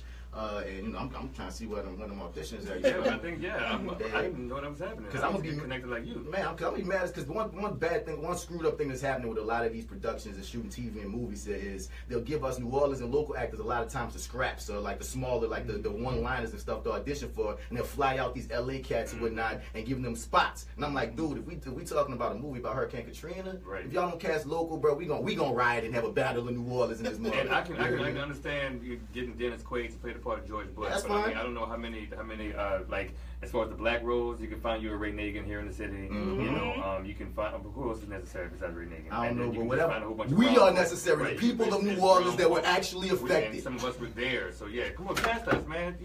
Cast the actor guy, cast the Millennial Arsenio, cast Mastermind, cast that boy Joseph Pons, cast Rahim Glaspy, and all of it's a bunch of local black actors in the city. I'll even give it a try. Yeah, because Rahim Glaspy is an actor with Gumbo Monster. We didn't say that earlier, but that's that's the brother right there. But continue what you saying, Paul. DC Paul, because you get mad when I call you Paul. Yeah, man, my name not Paul. DC Paul, you hear me? Oh, sure. What's going on out here, baby? I'm gonna bring it up on a lighter note. The Children's Museum is breaking ground in City Park right next to the Christian Brothers Academy. It's going to be a $45.5 million museum, and it will sit on 8.5 acres. Wow. They say that they're trying to get it completed by late 2018, early 2019. For a $45 million project? Yeah, it's huge. According to, I was looking at the plans because I'm an architect nerd, and it's going to be something amazing. The kids are going to love it. So what's the old Children's Museum going to become? They haven't said yet. A coffee shop that serves vegan cookies? But it's in a warehouse. It's in a warehouse district, so shade. It could be anything at this point in time. True that. Well, I don't have no opinion on that, man, because I don't have kids. Right. You know what? The Children's Museum is not a bad place for adults as well. So I'm looking forward. So to we gotta take a field trip to is the old Children's Museum still open? We gotta take a field trip, get that old school grocery basket, run up that joint. You know what I mean? Can we bring kids though, so we can get a bunch of. I don't want no children. No, me either. I think we should get, have a few drinks, have a bunch of adults, and go enjoy Children's Museum. But you do know they rent that out for private events. Yeah, when I used to, I was dating this girl that she went to Ursuline in high school, and they had a Sweet 16 party at the Children's Museum, like not even a party, like a tuxedo gown type event. Yeah, it was classy. I was fly. I have one more thing before we close it out on a happier note. They had Dave and Buster had their VIP event the other night, and I was in that thing, and I was a very important person. Okay. Oh, you had the VIP. I had RSVP to it, but then I listen. I don't want to have to wait in line to play skee ball because you. But it wasn't that many people. It was adults only too. Oh, it was. They were checking IDs, and you had to be 21. Nice. Okay. So when you went in there, they gave us some swag bags. They gave us free food, free drinks. It was everything. But they should be opening up for real people on Monday. I bet you. For real people, not fancy people like me, the regular folk. What's going on out here, brother? Oh man, something else is going on out here, man. Well, dang, like, Oshun made me feel bad because this is, I guess, it's a heavy story. But the funny part about this heavy story is what made me go to it, man. The local rapper BTY Youngin, I don't know how you say it, but BTY Youngin, he got killed, and they found one person that's alleged killer on this by finding his cell phone. Now, how you kill somebody and you drop your cell phone to get linked back to? So. Yeah, then I was like, dang, I just thought we don't have to get too deep in this situation since, you know, we didn't have a lot of heavy on here. I just thought that and this other story about this lady, but this dude getting stabbed with a screwdriver was just, pretty funny. Locally, somebody got stabbed with a Yeah, man, this dude he survived? Man, he was trying to break up a fight between, I believe, his grandpa and some dude, and the other dude stabbed him with a screwdriver when he was trying to break it up. Well, yeah, man, that's our city right there. Hey, I got stabbed with a rat tail comb before, and he will stab you with anything if it's close. Don't feel good. Right? Stab with some beads. Madania. Yes, sir. What's going on out here, man? What you got? Man, we got a few things happening. Actually, tonight we have the monthly edition of Houston by Nola popping off. Oh, yeah, Jack Freeman in that thing. Yeah, Jack Freeman with a local artist, Miss Nell Simmons. I didn't know. Yeah, Nell. Dope, beast. Beautiful voice. Yes, and she's a beautiful person, too. So that's going down tonight at the Ace Hotel. Doors open at 9. The show kicks off at 10.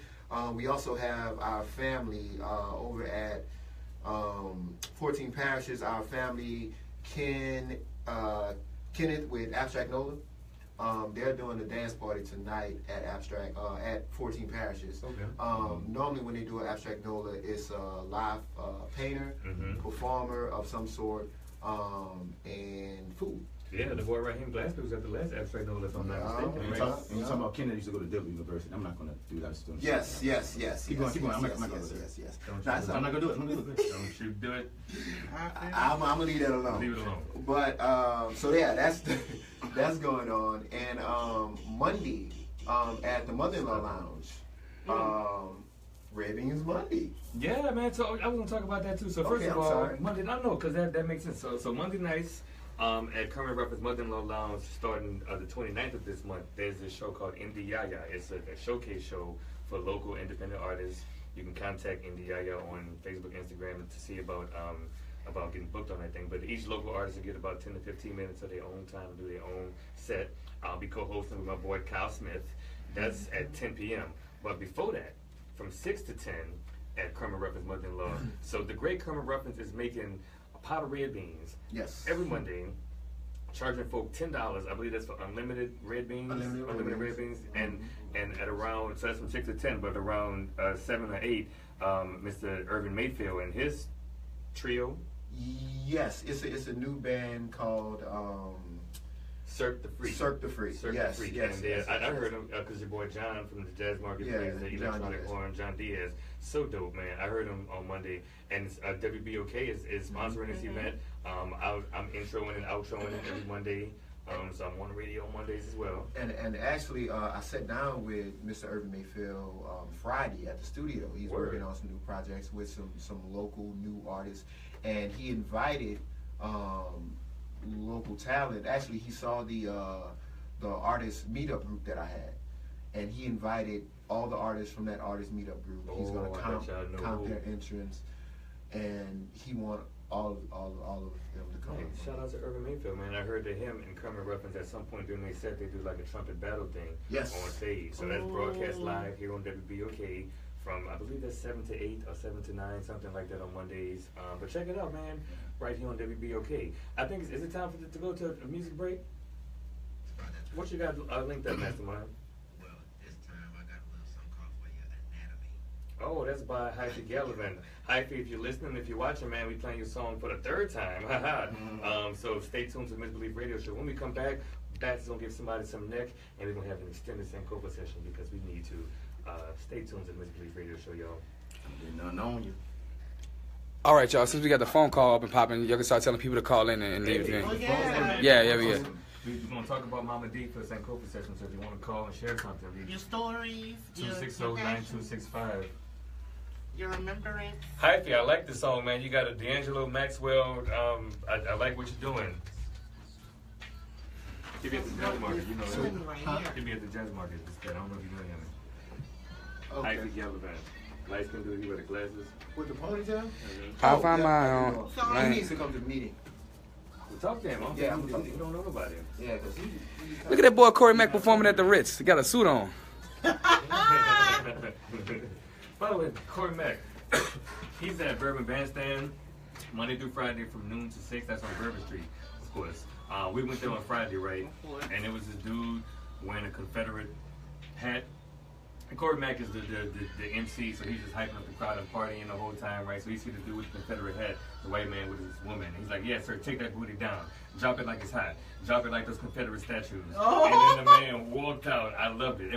And they kept the party going. Corey Mack is a fucking comedy genius, man. Anything that I am, I owe a tenth of it to Corey Mack. Boys, if you're going to be a rebel, be a rebel. Yeah, take that booty down. Drop it like it's hot. Like they did the statues. Drop it like Lee, sir. Drop it like Lee. So, yes. So the principal for the alternative school that I'm into at. He was at an alternative school. So he dealing with he dealing with disturbed black kids at that. Well, the principal that I work with at the alternative school. I currently do a mentor program. Cause you gonna get fired. Oh no! My contract is done. I'm not gonna be there. Oh man, drop names. Drop names. Drop his name because. Tell him one more time. Fuck him. But you can go to the Crescent City Leadership Academy website. That's right. You better spin that, Madania. You can go to the Crescent City Leadership Academy website and request to talk to the current principal there. And their charter is owned by Rose Tree out of Arizona. Where's the school located? It's on the West Bank in Algiers. Where was DC? Yeah. Because once you said West Bank, it'd have been like, no wonder. No wonder. It's in Algiers by Berman Park. Okay. Berman Park. It's in yes. Oh, yes. Right there next to around Harriet Tubman. Ain't that something? Yes. Harriet Tubman school. Literally, his eyes was like this when I was like, "Hey, how you doing, Dean?" Oops, sorry. Dash. Oops, sorry. His eyes was like this when I saw him standing with them fools. Because he saw his job. He saw his job. And he was like, "Oh, my friends. I'm out here with my friends. I just went over there to talk to my friends." I'm sure you did. Not holding a Confederate flag. Right. I'm talking to my Confederate friends who are screaming and yelling. Exactly. But 98% of your students at this alternative school is African American, and they need help assimilating back into the Is it an elementary school? And that's who's in charge of it. And that's who's in charge of black kids. Elementary kids. school? It's a high school. Oh. So you have sometimes 18, 19, 20-year-olds. Basically. Yeah. Man, he probably over there failing students, not helping them out for real. I mean, look at what we've been talking about. With that local 3, them cats were saying, they said their teacher cheated for them and got them in the hot water. Right. We looked at Teacher Ben Franklin, who got the video went viral because he trying to defend his right as a white man. Exactly. All right, check this now out. we got this cat at the Confederates like, oh, we got white teachers. What's going on? All right, that was really good. Malik dropped it. Principal Nicholas. I want to say that on here. Wait, which was the principal? No, people. All right, so Malik dropped it. Principal Nicholas Dean at nick.dean@rop.com. 504-322-8424. Malik got receipts, bitch. So if you make the call, one call, that's all. That's all. Yes, Nicholas. Well, that guy. That guy. You got That guy. Nick Dean. That guy. Nick Dean, you're gonna get a call from me later on, buddy. Nick Dean. I'm gonna call you like white people was calling the tourists of Nola and was like, we're not coming back. We're not coming back. Like Lionel Richie all night long. Boycott. Hello? And Gregory, whatever his name was. Gregory Hines. No, that's not No. Gregory, what's Not that? Gregory Hines. Gregory Fit. I love brother Gregory Hines. Right. Didn't he go to DU? Bojangles. But yeah. Who didn't go to DU? At this point, he was, huh? I know, right? I mean, I want to tell the kids when they were here, y'all still can go to Dillett. We got a great studio. All right? We supporting all them hard. All right. Y'all come paint, y'all come mix some tapes over here, come on. Mix, paint, whatever, you know what I'm saying? You can cuss on the CD, off the CD. It's college, baby. Y'all some, I rock with them the students, bro. Dude. Bruh. Oh, girl was like everybody's wife. Like she used to be something for somebody. She see the shit. She was man, like Intellectual, true intellect. Yeah, you see they both got it. Bill just it was kind of deafness in people so young. And it's so real that she stuck out with her friend. You know, she really. It's not like they're dating or anything. That's like, no, it's my homie. The reason why I couldn't say much, that baby had me almost in tears to see how passionate she was, and it wasn't even her struggle. Right. You know how self-absorbed some people can be. That baby walked out her graduation. Because I know if my mama said I ain't walking. My mama gonna be like, and we gonna be back. I'll protest after the graduation. Come over here first, and then we gonna go over there. Right. You know, I'm gonna walk on stage for you. Right. Yeah, that's something Diddy would do. My mama would be like, I'll get your diploma because we earned that together. Go ahead and play with your friends outside. But nah, shout out to that sister. Shout out to her. Rickie O'Neal. I will never forget her. And Rahsaan, I forgot his last name. Rahsaan. I'm following his mom on Facebook. Also, come on Facebook because Malik also dropped the website. Oh, that's it. You keep getting me scared. You're gonna say what I really want to shout Malik out for. But keep going. But no, he gave the website CrescentCityLeadershipAcademy.com. And actually, Nicholas Dean is a strong Trump supporter. I also want to add about that. Strong Trump supporter. Strong Trump supporter, huh? Well, don't worry, because we're gonna Trump him out of office. And we're gonna Trump him out of a job. Exactly. Oh my God. And there he is, the millennial Arsenio. Hey, you guys. You know what I'm saying? With the U-neck. Because oh, he ripped it. He ripped it. About to get it started. And we're going in 5. 1 minute. Yeah. We still got those boys. Rahim, Glaspy in the building. Rahim, say cheese. I like it. Me too. Not to the viewers, to you. Oh, look at you. Took out the glass. Now we see that boy's face. Oh, yeah. Anyone else cook? Oh, I sent in my submission for Shazam. What? The TV show Shazam. Oh, yeah. With Jamie Foxx. 10 seconds. 10 seconds are left. That's me. I know music like that. All right. I don't know what that is. You got me. Y'all ready? Yeah. And we're back. What's happening, y'all? This is the MisterBelief Radio Show. Welcome back, y'all. You tuned into WBOK AM 1230, and I'm your host, Mr. Paul Millennial Arsenio. And who's my co-host to my left this time? This is that actor guy, Martin Bass Bradford. Sir, spell out that Mr. And who's this to my right? I ain't even say nothing about the Mr. That The time. one You got and to only listen. You hear me? Oshun. But Mr. Bass in the building. But go Oh, ahead. it's me too. Hi. Oshun's here. I'm here. And who else? It's Madania Graves with One Social.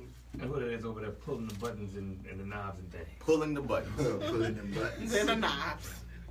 Yeah, that's the reason why we can't get no phone calls. Because he pulls the buttons instead of pushing the buttons. You see when the sign says push. I'm saying. He said he had fat fingers. Oh.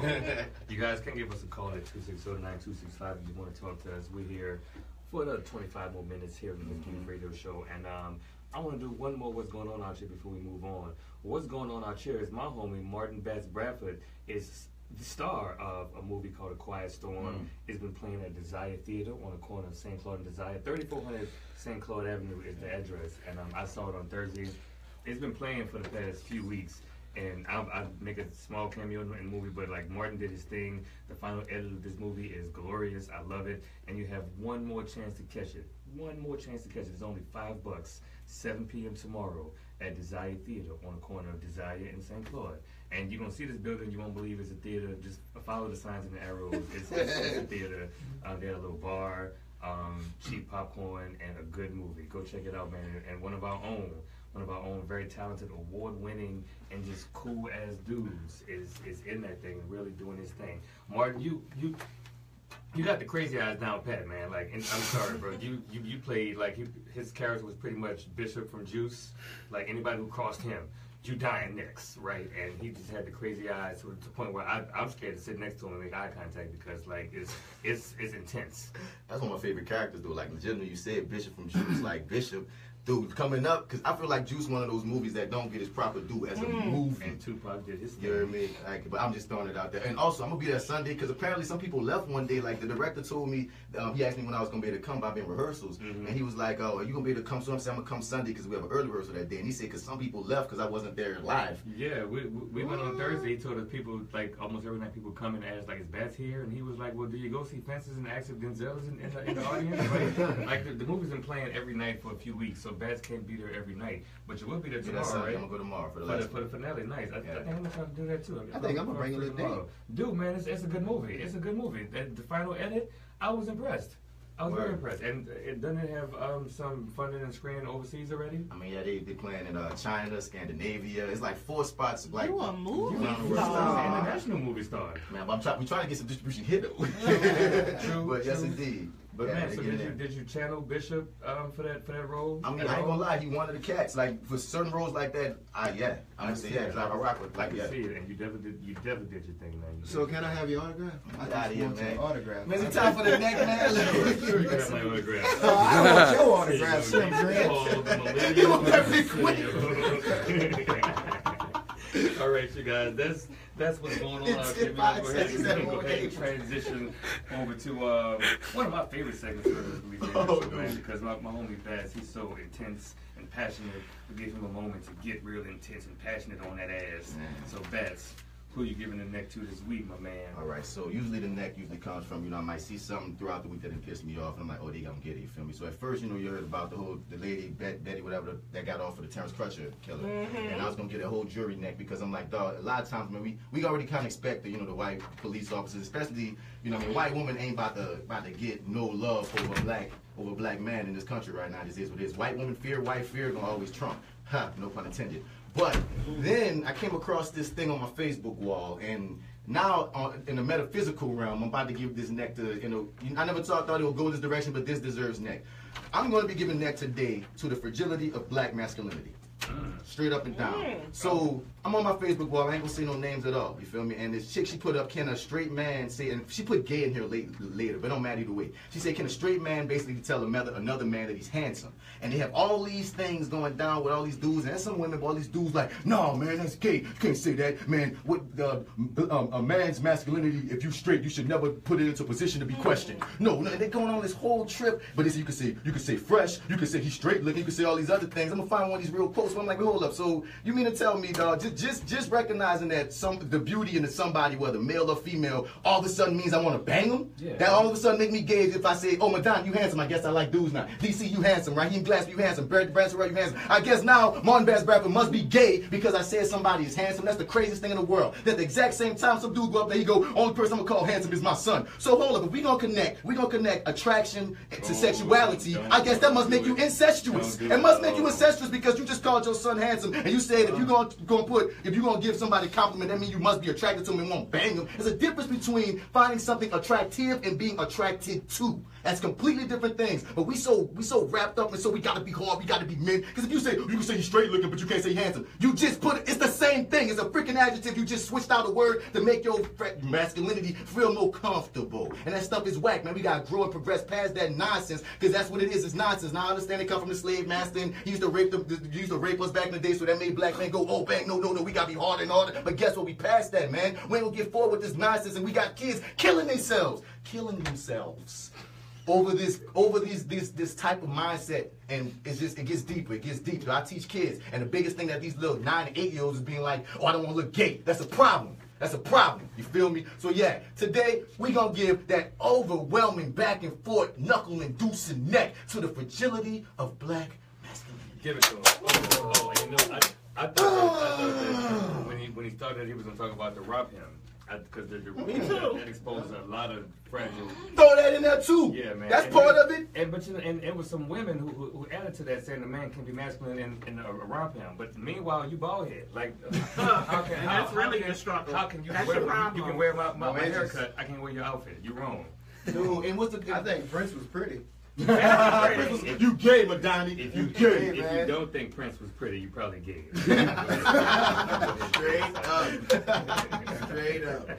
Straight up, man. Man, and that was that Nick. I love when Martin get all passionate, man. Them veins be bulging out their neck. Yes, sir. If you want to hear him get even more passionate, man, he has his own podcast called the Mistreatmrent podcast, available on wherever you get your podcasts. Him, Mastermind, our cameraman Joseph Pons, Alpha Man Pons. They really get these types of ideas and thoughts out at length. And if you want to hear them expound some more upon it, check them out. Also, TheMisbelief is a podcast. If you're listening right now and you missed something, you want to catch that next again on one of these other segments, check us out. We're available on iTunes, Amazon, and wherever you get your podcast from. So we're going to transition right from that Nick into something a little bit more soothing to us, I guess, the Sankofa session. And we're going to have an extended session this time because we're going to welcome calls. 504-260-9265. Call us if you want to share something about this topic. But Oshun. Oh, wait, pause. Before you get to Oshun, just because you say Sankofa section, I just want to give a shout out to Malik section. Malik Bartholomew, who also does that for us. Yeah, he gave us Ripple was a fortified wine produced by E&J Gallo Winery that was popular in the United States, particularly in the 90s. So he gave us a whole thing on our Facebook wall, give us the background on Ripple. So shouts out to Malik, our fellow Sankofa brother. And he was supposed to be here to discuss it with us for this session, but I mean, he's here with us in spirit. Yes, indeed. Thank you, Malik, man. You the homie. I love you, brother. No homo. And it's no longer produced. You good. Ripple is no longer produced. Thank you for answering that for us, Malik. He's a dream crusher. So, Oshun, what we going to meditate on this week? I feel the heavy silence in the radio station tonight because, as a lot of people know, Miss Dyan French Cole, also known as Mama D, passed away at 72 years young. Mama D was not only a fighter for us, she was a fighter for our parents. She was a fighter for some of our grandparents.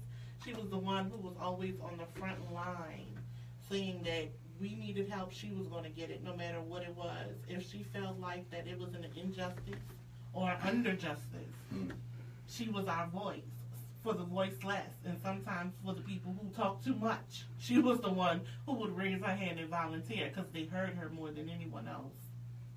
She was the leader of a community of people who were not so much lost, but sometimes misguided. She was the one who was always the wrangler for all the Indians when everybody wanted to be chiefs. She held hands for people who not only wanted to march with her, but march for her. She was the power that a lot of us have inside of ourselves that we don't know it yet. We haven't tapped into. This lady led. I don't think people understand. We have in a lot of communities in New Orleans, we say, if you made it past 1994, you're a real OG. That's our real OG. We are losing more and more of our people. And I don't think this lady will ever be replaced. I put her on my altar because I feel like she is who I am and who I strive to be. She is a reflection of myself and who I want to see myself to be and who I want to see in others. Yeah. It said in January 1975, she became the first woman to become president of the New Orleans branch of the NAACP. Often she worked solo, a firebrand with a quick wit. She was often seen talking with young people, often with an arm around them as she spoke. I spoke to her twice. She definitely touched my crown chakra and put an arm around my shoulder.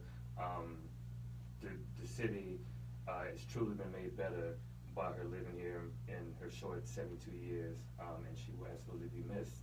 Rest in power, Mama D. And she'll live forever. Absolutely. Yeah. Absolutely. And it's not even about her physically living forever. This lady passed on jewels to the community that we still have to this day. Even when she was the first female president of the NAACP, even when Mr. Tony Montana died trying to fight for the Indians, Mama D was one of the first people there. Like, people don't realize this lady was our community. They said nearly every day she headed to the Orleans Parish Criminal District Court to advocate for young black men who were appearing in court that day. Almost every day she was in court. And if you ever watched the city council meetings that came on with like channel 7 or whatever it was, she was at all of them. If you recognize the older lady with the gray dreadlocks who was always speaking so eloquently and so powerfully, that was Mama D. At every city council meeting, because she had something to say. So shout out to Mama D. If y'all have anything you want to share about Mama D, call us at 504-260-9265 or holler at us on Facebook Live, and we'll have a little convo about it. I remember the first time I met Mama D. Tell them who you are. This is Joseph Pons, a.k.a. Alpha Joe, the cameraman that does a lot of camera work for these guys. And I remember my first time meeting Mama D. She came through Dillard. They were talking about, there was a young lady from out of town, actually from out of the country, who did a documentary about the whole Katrina thing. And she filmed it and she showed it at Dillard. And Mama D walked in the middle of the film and was like, "This is all wrong. This is all wrong. Do you see that lady you talking about, that book by Mama D? I'm Mama D." And she's talking about chakras were lifted. I was lifted from then on, and I kept contact with her. I learned a lot about her story, especially during Katrina. I mean, she was a true soul survivor, and she definitely took a good care of people during Katrina and after Katrina. Yeah, they say she refused to evacuate, and she organized crews that she called the Soul Patrol. The Soul Patrol. To go through the 7th Ward and other neighborhoods, saving people, feeding them, and finding clothes and assistance and other relief for people. She housed so many people at her home on North Dergenwall Street, and some people refer to that as Recovery Camp Dergenwall. Now, one of the members and one of the fighters who I know, we call him Uncle Golf Shoes. He's one of the people who stood by Mama D, and I mean, you could just feel her presence everywhere she went and everywhere she talked, and she did not let anything go by. I mean, she walked into Dillard and shut it down, shut it, and guess what? No one stopped her. We all kept quiet because the power that she came with and the truth that she came with. I'm gonna quote her from December 2005 when she testified in front of a congressional committee investigating the response to Hurricane Katrina a few months before. She says, "Why would you get in a public meeting and ask a city where 80% of the citizens ride public transportation to evacuate? What were they supposed to do? Fly? Get on a broom?" She asked, adding that none of this should be laid at the feet of President George Bush. "I ain't blaming Mr. Bush for all of this. He got caught up, poor baby." So she found some kind of sympathy for President George Bush during Hurricane Katrina, poor baby. Only Mama D. I don't think anybody else was thinking poor baby George Bush got caught up. She was also the one who, when President Obama did his first, I don't want to say tour, when he came to New Orleans the first time in 2008, she was the one who stopped him and was like, "Well, when can we talk about the criminal justice system? When can we talk about the rights that we're going to give young black men so they don't be victims of society?" You know, she was that type of person. That lady, that was a force. Yeah, so just a further example of, we always be giving for big ups and much can't think of the word right now, deserve big ups to the foundation that black women set in our community. You feel me? Because oftentimes, like we always talk about all the things that the men are doing, but many times you look at history, dog, it's the women. It's the women like Mama D. It's the women that keep us in line, that keep the stuff pushing forward, that are often the backbones, that's often the soul of things. So it's such a loss, and it's a beautiful thing to hear all the good and recognize all the good that this woman did. Man, I was about to get teary-eyed when you just talking about it just now. Like, dang. She's survived by a son, Brian Cole, a sister, Audrey Jackson, and 6 grandchildren. And to Byron, you are not alone, baby. We love you. I know it's a lot going on, but just know that everybody loves you, loved your mama, and we are here just like your mother would have been for all of us. All right, and on that note, man, I'm going to make a request of Mastermind. I'd like to hear Be the Light by Caren Green. I feel like that's an appropriate song. We're going to do that one and one more. And I guess, we're going to do our outros right now, y'all. This is DC Paul, the Millennial Arsenio. You can catch me tonight at Always Lounge. Right after this, I'm doing a comedy set. It's free. There's free ice cream and free vegan food right down in St. Claude. And follow me on social networks. I'm Slim Hotel with 2 M's. And who's this to my right? The one and only Miss Oshun. You can follow me on Instagram at Oshun, OSHUNSL11. And to my left? It's that actor guy, Martin Bats Bradford. You can find me on all your social media platforms at MisterBats. Spell that Mr. out and you ain't gonna find you, boy.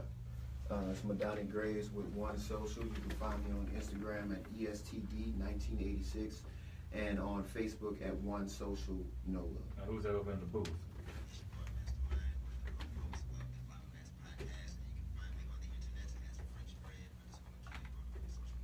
We want to thank Rahsaan, Ison, and his mom, and Rickie, and everybody that came through with the Noka 3.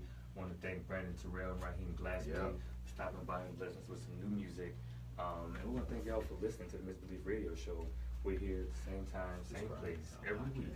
I'm sorry? Subscribe to our podcast, The Misbelief Radio Show podcast, wherever you get your podcast from. Absolutely do that, because we funny. In real life. All right, so we're going to go ahead and... Hey, hold up, DC. My mom says she can't rock with the rompers. Ain't you ready to get a romper? I read that, and I thought me and you... We got to talk. Make sure it was cool. But we got to talk. Make sure you wait till I get this kente cloth romper. You're going to eat it up and wear it with some sandals and a straw hat and have a wooden cane with it. You're going to tell me nothing. I'm going to get my Batman. I'm going to get a Batman when we're going to be out together, dog. You playing games. People acting like that's not a dicky fit. You know a romper's a dicky fit, right? You acting like I'm gonna get my Batman dicky fit. It's gonna just be more close fitting your digs and show off my cuts and stuff. But guess what? We going in. You going in, Rahim Glaspy? Yes, indeed. I'm getting me one. We gonna rock them just because y'all saying we can't rock them. I want a loud purple Prince on it. I want to rock one too. Yeah, the Misbelief romper group. Madania is most swole than anybody else I've ever heard talk about wearing a romper. So I'm gonna need you not. I'm gonna just not even that it's gay. So you're just too swole for the romper. Discrimination. Yep.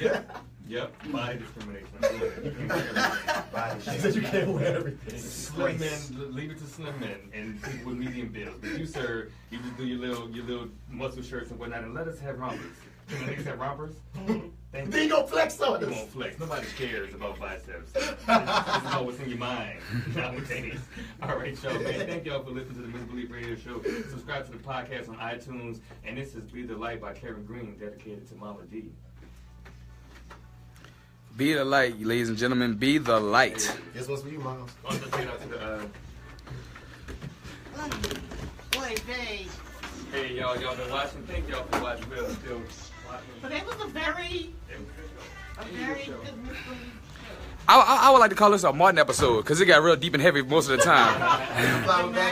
There's a flower bats up. It's side B. This is side B. This is that A2 Fed of the day. Thank y'all for watching. Thank y'all for listening, sharing, liking, laughing. Thanks to my homie Joseph for holding his camera the whole time, man. Thanks to all my co-hosts and guests and the cool-ass people who I know who fucks with us, man. This is the Misbelief Radio Show.